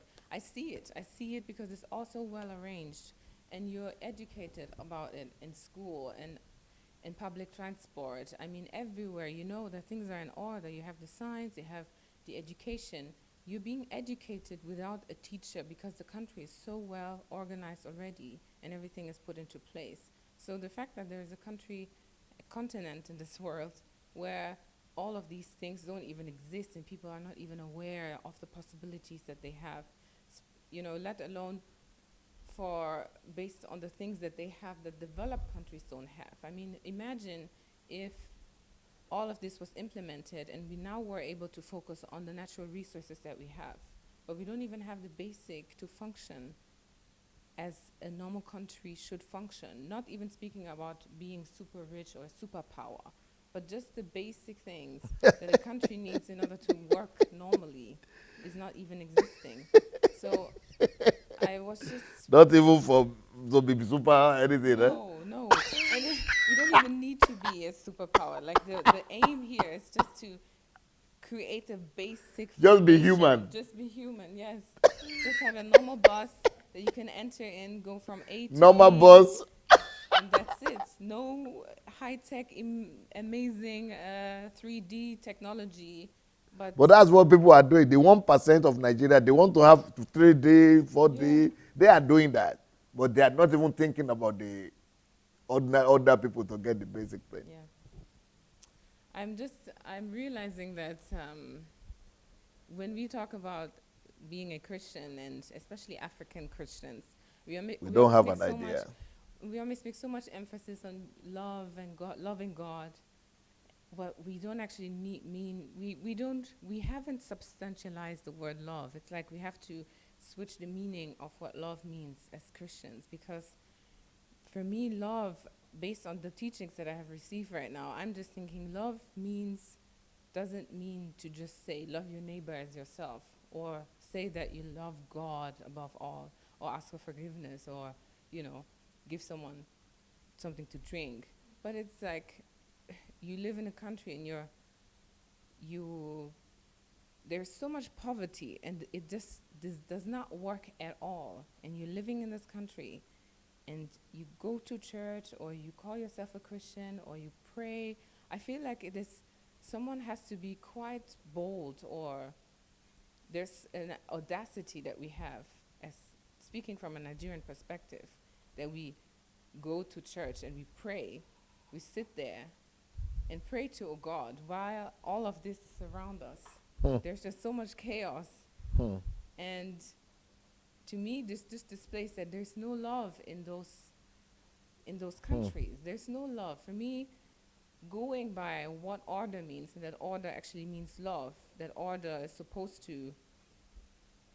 is a sign that love exists. There's no love in Nigeria. There's no love in Africa. No idea.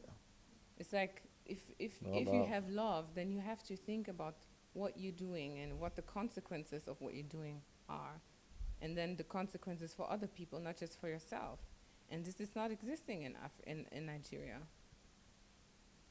So I think we have to focus on what I don't know. I mean, we have to focus on so many things, but I'm just looking at this from a perspective of love, and realizing that we don't have a picture of love in Nigeria. There's no picture of love. There's nothing where we can point a finger and say this is love.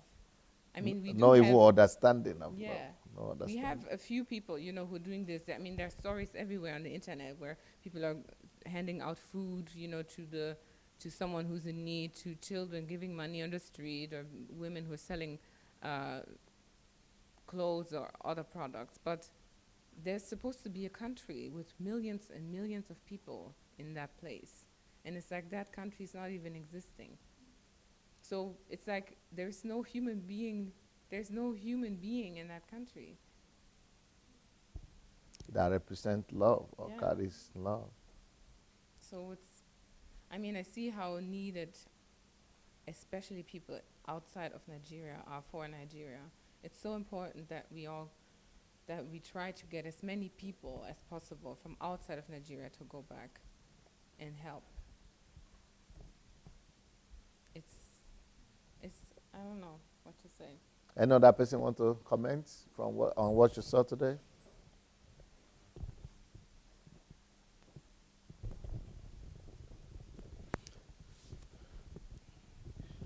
Yeah, from what I saw today, there is a lot of things that was going through my mind, and I was looking at first of all, I want to talk about the gentleman that is sitting here.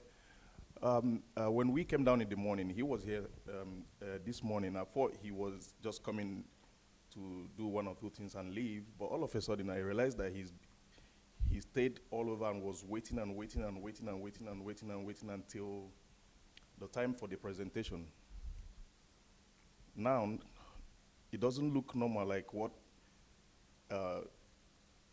someone like me would do. Wait all that time when I know the presentation is going to take. I might probably not be on time or try to go out of the line. And then another thing I want to talk about is their ability to be able to spot all these whole things.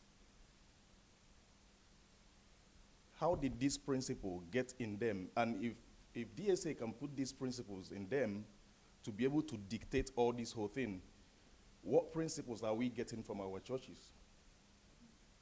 We have big churches. We have thousands of people in churches. Why are they not seeing all this whole thing? Why are they not seeing solutions? Why are they not dictating that there is chaos in our midst? The first picture that was posted here was a fine house in the middle of the next house behind it is like Sharks. It's like a tattered place. It's like a dustbin. And when I saw that picture, the first thing that occurred to me is that I know that my own house is like that.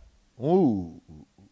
So it now made me to sit down and begin to understand how long I've neglected things. How long I've not paid attention to my surrounding. How long I've not loved the people around me. So we step out of the country, we come out, we get small things, and we get successful, but it's just for Ourselves. us, for ourselves. Egocentrism. And then the only problems we're able to solve as Christians is maybe your brothers, your sisters, your family. That's it. The love is not extended to the next compound. Yep. Who is not related to Who you? is not related to you.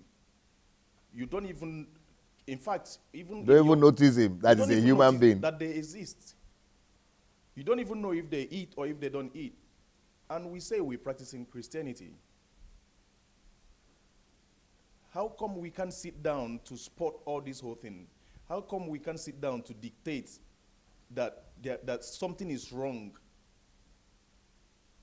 in us? And the people we run onto as our spiritual fathers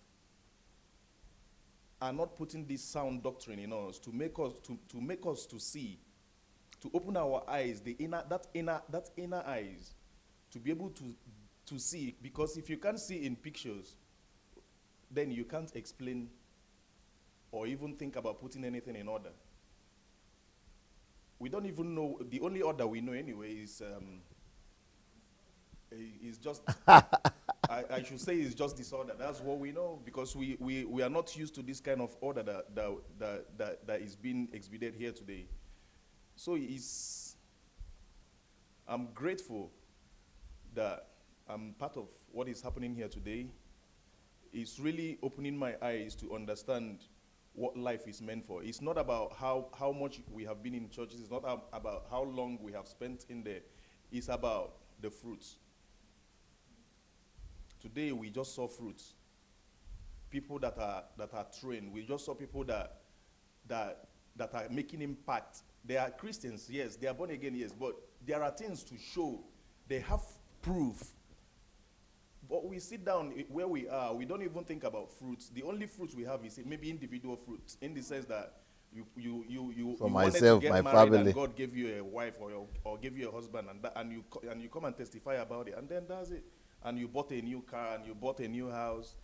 Just individual things. We are not coming to talk about the impact we have done, or the impact or the solutions we're bringing to problems around us. We are not coming to share this as testimonies. And that's the difference. That's not the kingdom. The kingdom has to be for everybody. The kingdom has to include all of us. It has to carry everybody along. And that's what they're doing. Why would someone be from a different country is thinking about coming to More burden, more pain about Nigeria. feeling more pain, having a sleepless night, putting things in pictures and instructions, and then talking about how they are going to come to solve it.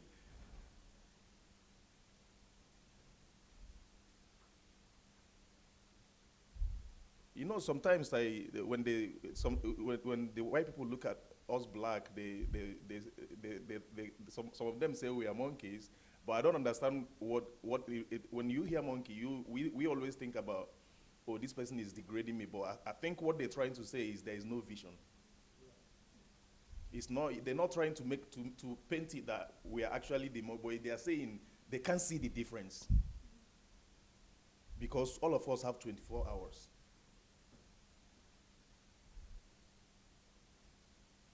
So I think it's time. If anybody that is watching, for those that are online, at least I know if it was a miracle service, we're going to have more viewers. We're going to have thousands of them, but it's not a miracle session. So we're obviously going to have only few people that are feeling pains, people that are looking for change. But they don't. They know there is a problem, but they don't have a clue. They don't have no picture. So I pray that we will spread this gospel, we will spread these ideas around and begin to attract more people to do any little thing. Whatever your heart lays to you to do, if it's just to spread the message, that's also Good. good. Yeah. If it's just to talk about it with your neighbor, that's also good. If it's just to talk about it in your church, that's also good. Any little you can offer, that's what the offering is. It does not matter the volume, it's the heart. So I'm challenging everybody to be on the go, because there is no longer time of sitting and saying, oh, by the time the DSA comes to Nigeria, then no. Everybody has to start expanding this whole thing. That's how you expand the Garden of Eden. That's how you expand your own kingdom in whatever way, in your workplace. Talk about it. Even in the minds of those that actually hate him, talk about it. It's not you they hate, it's him they hate. Even when you say you hate him too, but I want to fix Nigeria. You can hate him too, no problem, but just talk about it. Let's have a nation, let's have a place where people we also wake up to and say, oh, we are running to Nigeria. Thank you. Thank you very much. Anybody wants to comment on what you have seen? Oh, wow. What they were talking about today is like what we were listening to yesterday when we were watching that first video. It was showing that those people, they were being put, they saw that they were in front of a camera and they were even speaking, but they were just standing there speaking, and then they saw that they didn't even try to like impress us or do something. They were just... Those that is in the psychiatric hospital. They were just there, just seeing that they were put on. They were being put on TV or anyway, and then some people were. I saw that some people were happy, and then I was wondering. I was like, I don't get it, because they can see that their country is suffering, and then they're not even doing anything about it. It's so sad. And they're just... Thank you. Thank you.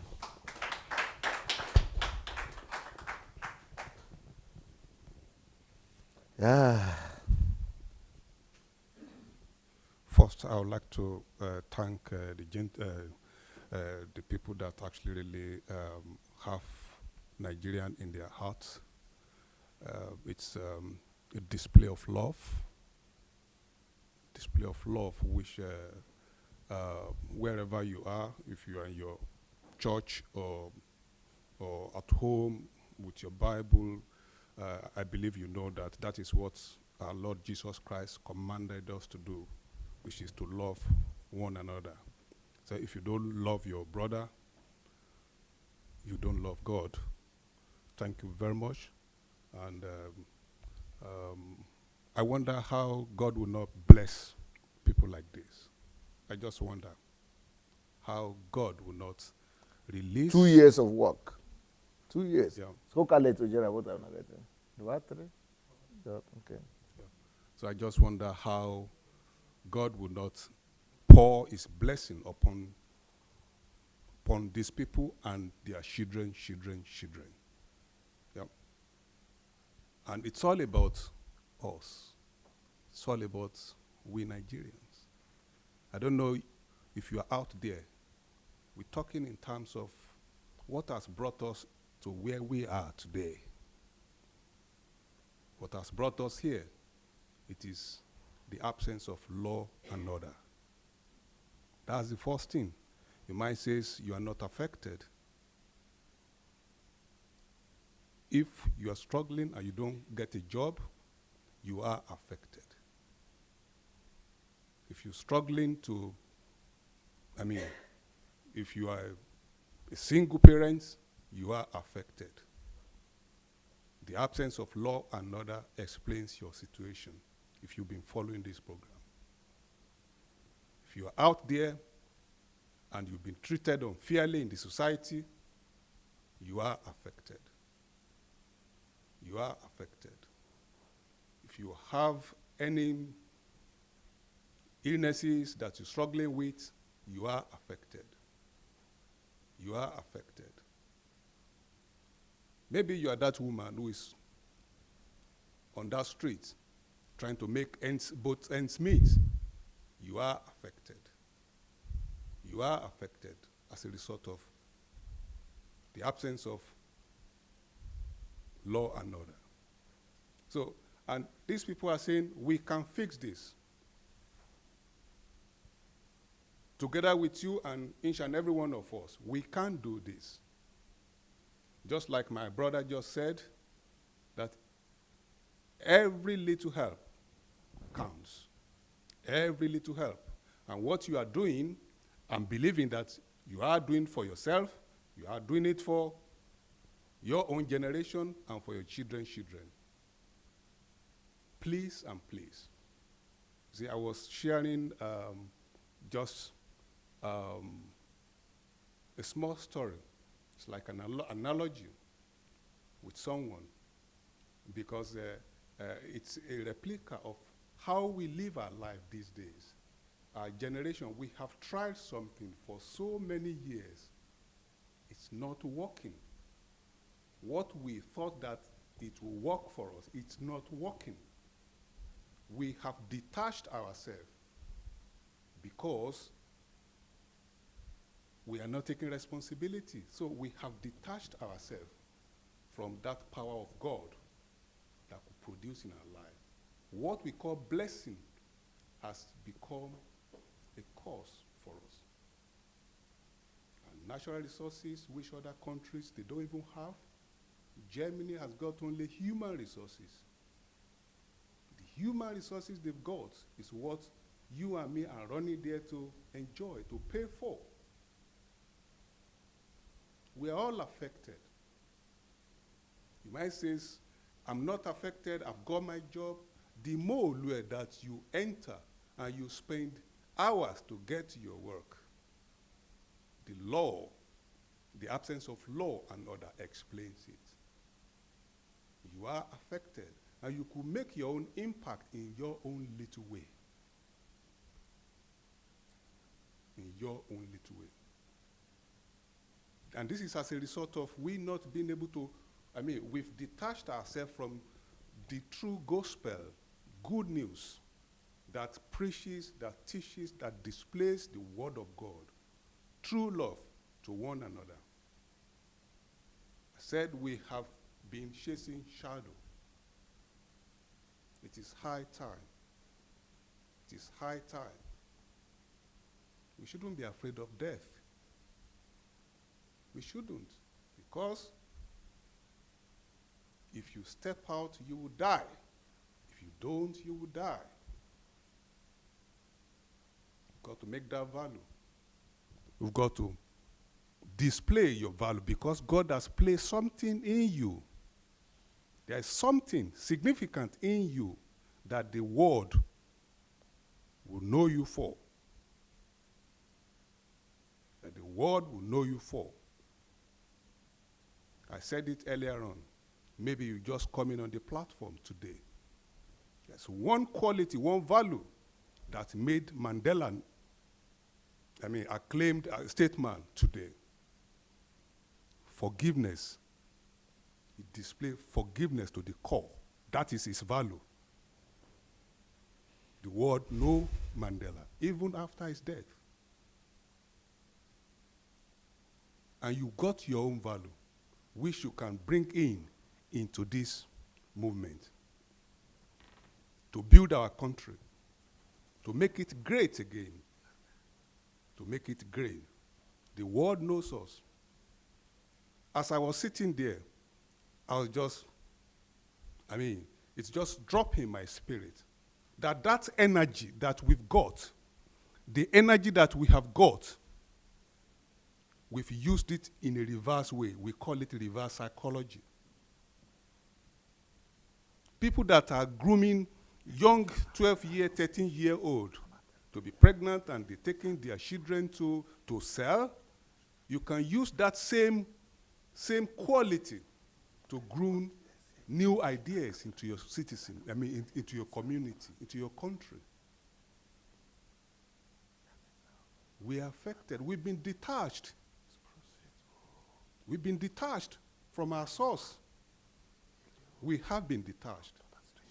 It's like a man, I'll tell this short story and I'll hold the mic to somebody else. It's like a man and his daughter, they went to the Barbish.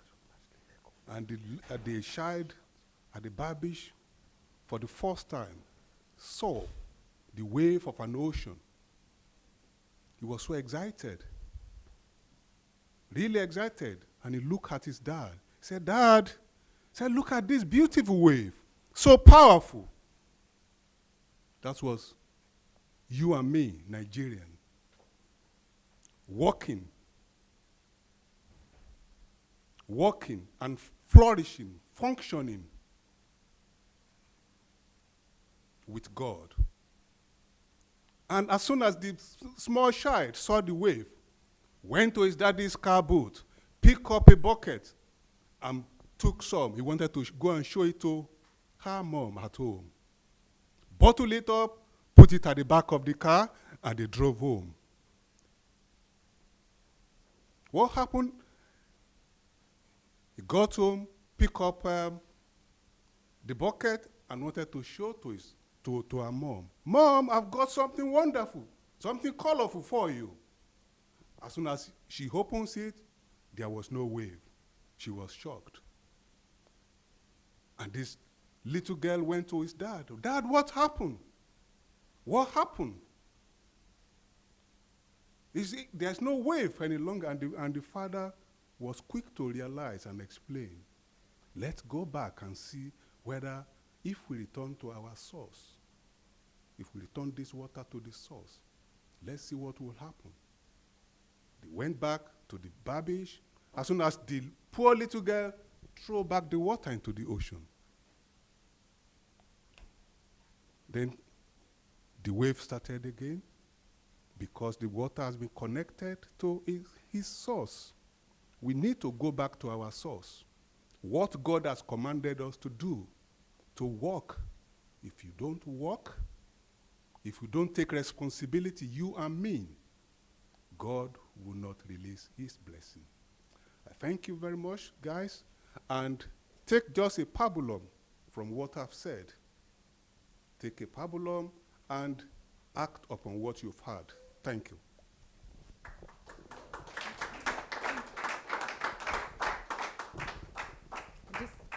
I just wanted to add something.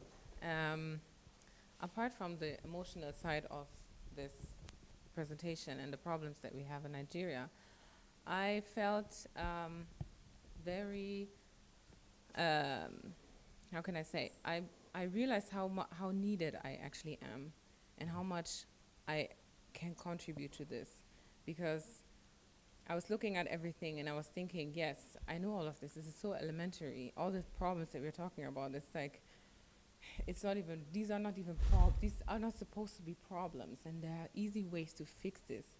And especially because of the teachings on law and order, I realized how much more easy it actually is.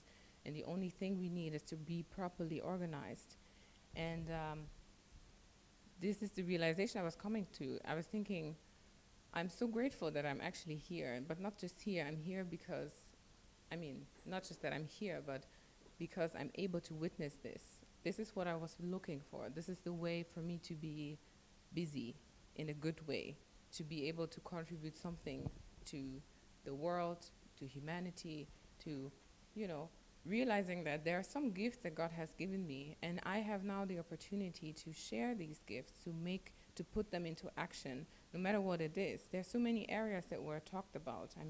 It goes to the sewage system, to designing clothes and creating jobs like that for people, upskilling people by teaching them these skills of sewing clothes and doing all these things. There's so many opportunities. So for me, apart from the fact that it's just devastating to see that there's a country or there are countries that are still in this state, I feel like there's so much opportunity in this. And I count myself privileged to be part of this and to be able to build something from scratch that I know is going to work. And not just that, but I know I can do it even better than what I know is working right now. So thank you. Thank you very much. And thank you, Pastor, because I just feel so useful, and it's so great to know that everything you have, everything you know can be put to so good use.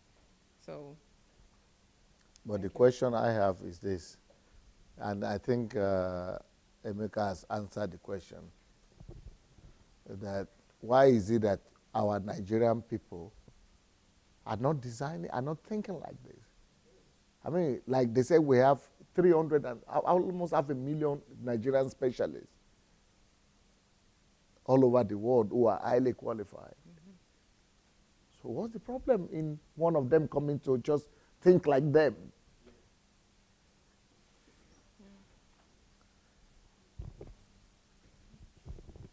Thank you, sir. And I want to say thank you to both of you. It's what they've done is actually not an easy task, and to some extent, I would say it's a shame on us Nigerians that it's taking the foreigners to identify the problem that we have and come up with a solution to actually fix it. Now, from with the question that DS is asking, I think this might be one of the reasons. I think a lot of Nigerians, especially the Nigerians in diasporas and the professionals, I would say to some extent that they've actually given up hope because of the repeated, would I say, Failures. yeah, the repeated failures, and the fact that those at the top of the government will do everything possible to block any transformation project or any desire for you to change. I think I know that I've come across some of the professionals in the past that have actually decided to go back home to change, to do something. But maybe, I don't know, maybe because they didn't have enough willpower or they didn't have enough backing, they just couldn't do it, and they got fed up and said, you know what, I give up. I can't do anything. Looking at the slide, it just dawned on me the scale of the problem that we have in the country. Yeah. Because normally, an average Nigerian, like you said, if you ask them what do you think the problem of Nigeria is, they'll just mention maybe four or five things, and they'll tell you, oh, okay, once we have power, oh, everything will be resolved. Once we have once you can fix corruption, everything will be resolved. But the scale is so wide and is so deep. And I was just sitting down and I was asking myself, how long will this change take?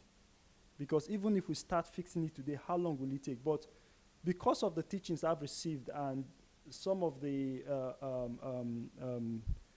deep insights you've shared with us in these past few days, I know it wouldn't take that long.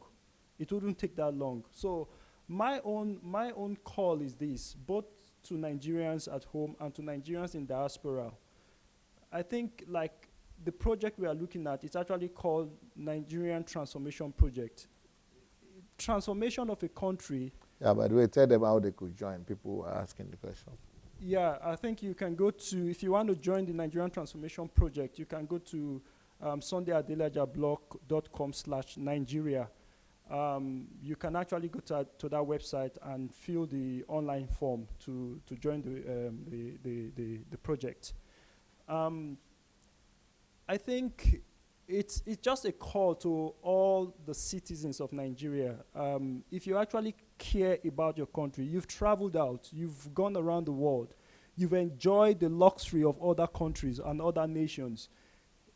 There should be there should be a yearning in your heart to see the same thing in your country, to be proud of your country, because even right now, the Nigerian passport is like, it's a shame. You go to any part of the world, at the airport, you are embarrassed, you are harassed just because you have a green passport. It is because of the level of degradation in every facet of the society. Corruption, like Emeka was saying, that when the white look at us and call us monkeys, yeah, sometimes we get annoyed, we say, oh, they are being racist. But if you really sit down and think about it, we really don't behave different than from chimpanzees or monkeys, because only an insane man will live in such country. We live in such luxury. We have people who are millionaires. We have people who are billionaires in that country. People who are living in wealth. But they are not really thinking, no empathy, no sympathy for human life, no human dignity. It's so painful. It's so painful. So my own call is this. For those living in the diaspora, we all have one skill or the other that we can actually contribute. Everybody is skilled in one area or the other. Just do your own little part to bring about that transformation. Whatever you know you can contribute. I know there are some people who have ideas, but they've been thinking, how can I go about it? I don't have the manpower. Let's join hands. I don't have the connection. Join hands. There's a project now. Join the project. Think of things that you can do. Think of projects you can implement. In your own little way, just do it. It takes a whole nation to build a nation. You don't, like somebody who have been commenting online, I've been trying to explain to him, look, you say, oh, only the government can fix Nigeria, we need to talk to the government. We've been waiting for the government since independence. Till date, nothing has changed.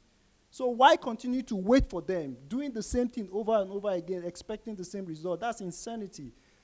Leave the government, do your own part. Mandela started just like an ordinary man. He was somebody who stood up and decided to make a difference in his country. He was a nobody then. Nobody knew him. It's not like he had one political office. You understand? Same thing with Martin Luther King. He was a preacher. But he came out and decided to do something. And today the whole world celebrates him.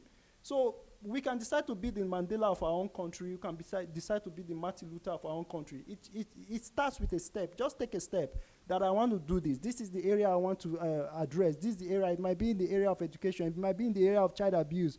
It might be in the area of drug abuse or whatever. Just do something. Do something. When we're all playing our parts and everybody come together, definitely the country will change. So I strongly believe in the movement, and I strongly believe that God has ordained it, and I know definitely things will definitely change. So I just want to say thank you, sir. Thank you. Thank you. Hello, everyone. I want to give my comments with regards this last presentation. Where do I start from? Okay. I want to start by saying that Nigeria is fixable.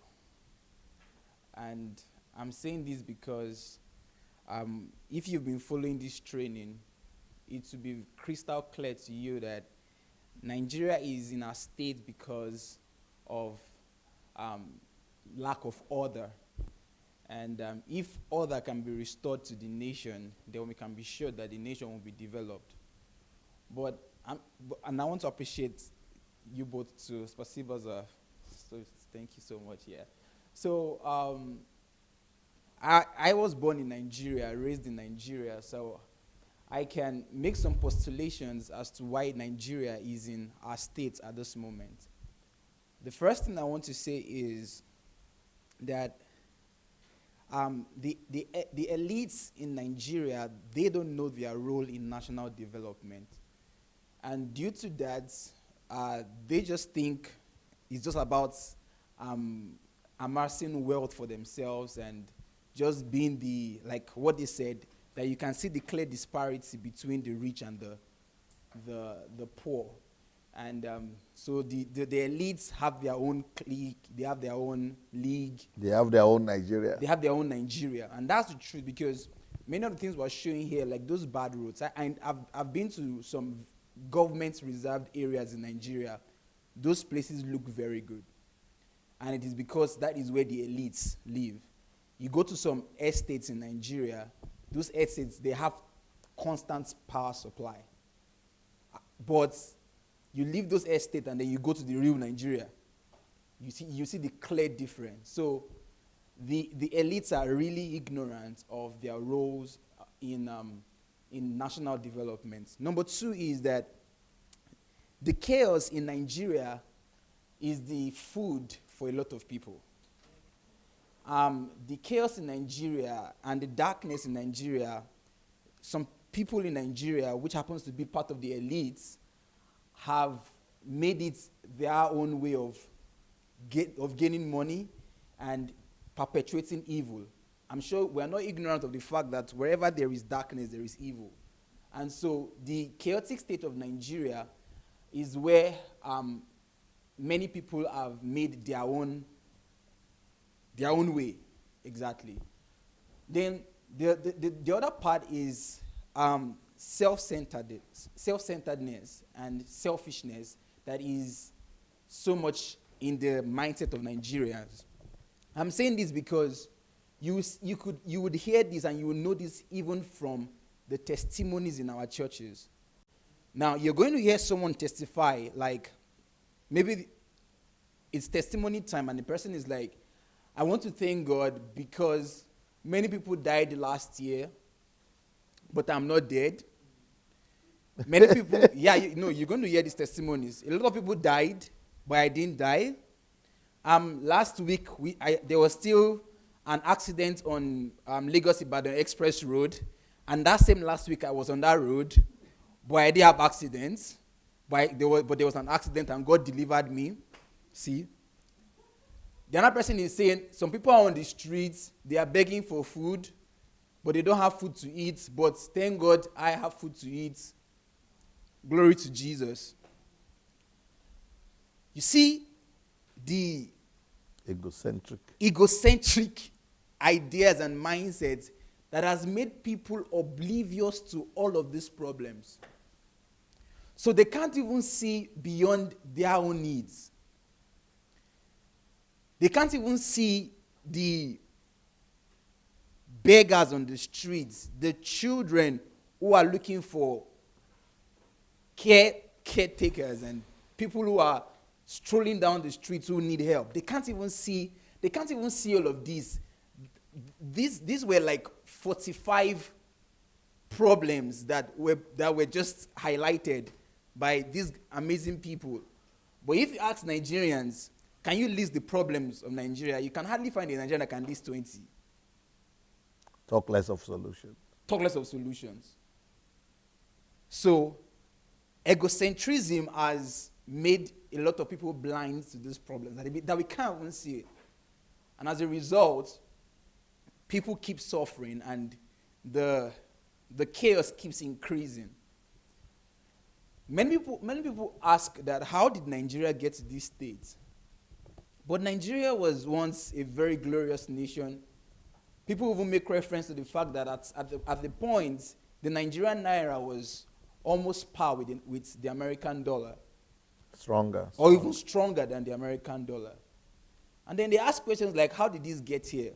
But they are ignorant because you don't have to do anything for things to get chaotic or for things to digress. All you need to do is to do nothing. All you need to do is to do nothing. You do nothing, and then the whole nation will just turn into a mess and will disintegrate.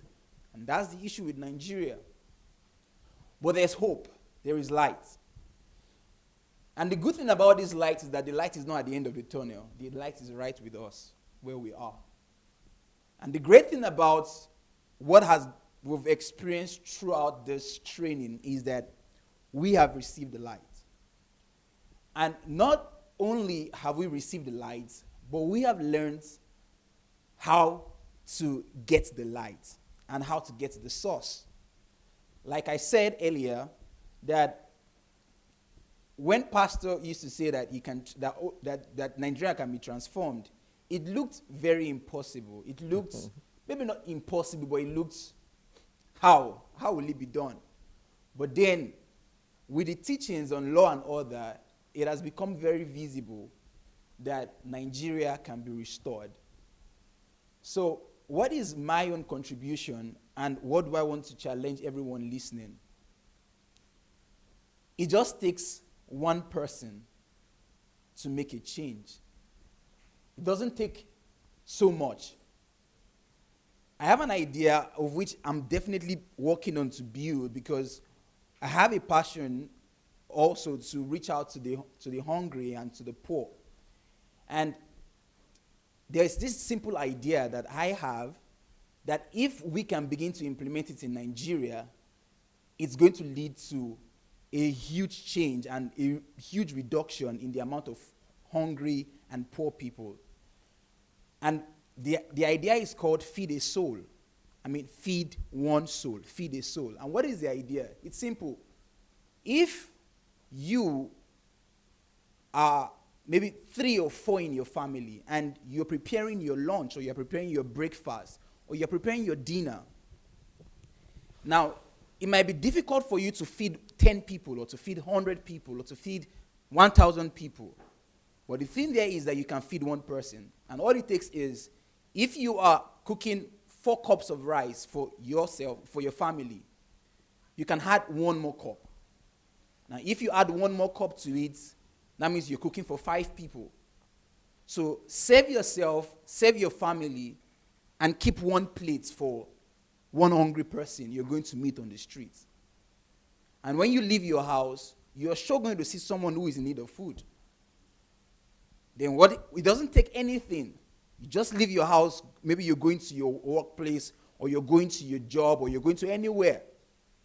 And then while you're going to your workplace, you just drop by and hand over that 1 plate of maybe rice or bread, whatever. Just do it. Now, I tell you, you have no idea how many lives will be saved of hunger, of starvation, by just that simple act. Mother Teresa said something in conclusion. She said, it doesn't take much to help someone. Just that heart of love, and just thinking of 1 person. We don't have to feed 1 million people. We can feed 1 person.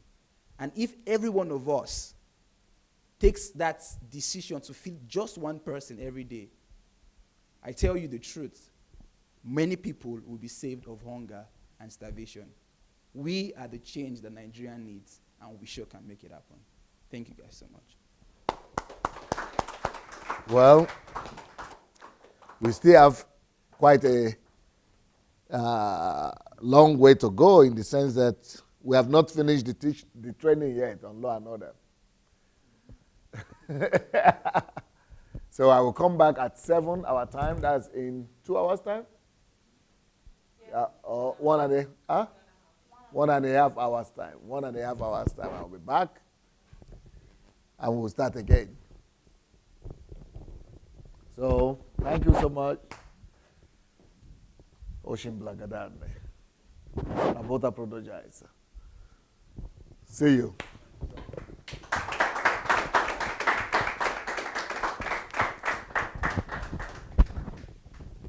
Okay, thank you very much, Dr. Sunday. Let's put our hands together once more for this great teaching and great section.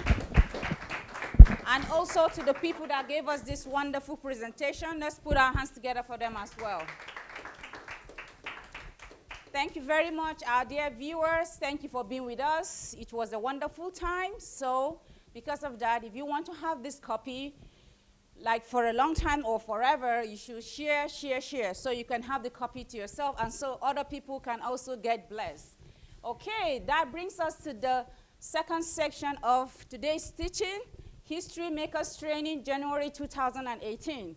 We will be going to break from here, and we'll be back with you at 7 p.m. Ukrainian time. So you can save the time. It's Saturday. I believe that you can make time to come back and be with us here online. DSC has not finished his teaching. He is going to continue on law and order. I repeat that once again, law and order. You don't want to miss out on how a country can be transformed just using a proper law and order. So make sure you save the time, and don't just save it for you. Invite your friends, everybody that you care about. Even the president, you can invite the president. Yes, you can invite the president, because we need everybody. We need to put our hands together to change our great nation, Nigeria, and other African countries. Thank you once again for being with us. See you soon. Bye-bye. Let's wait to our friends online. See you soon. Bye.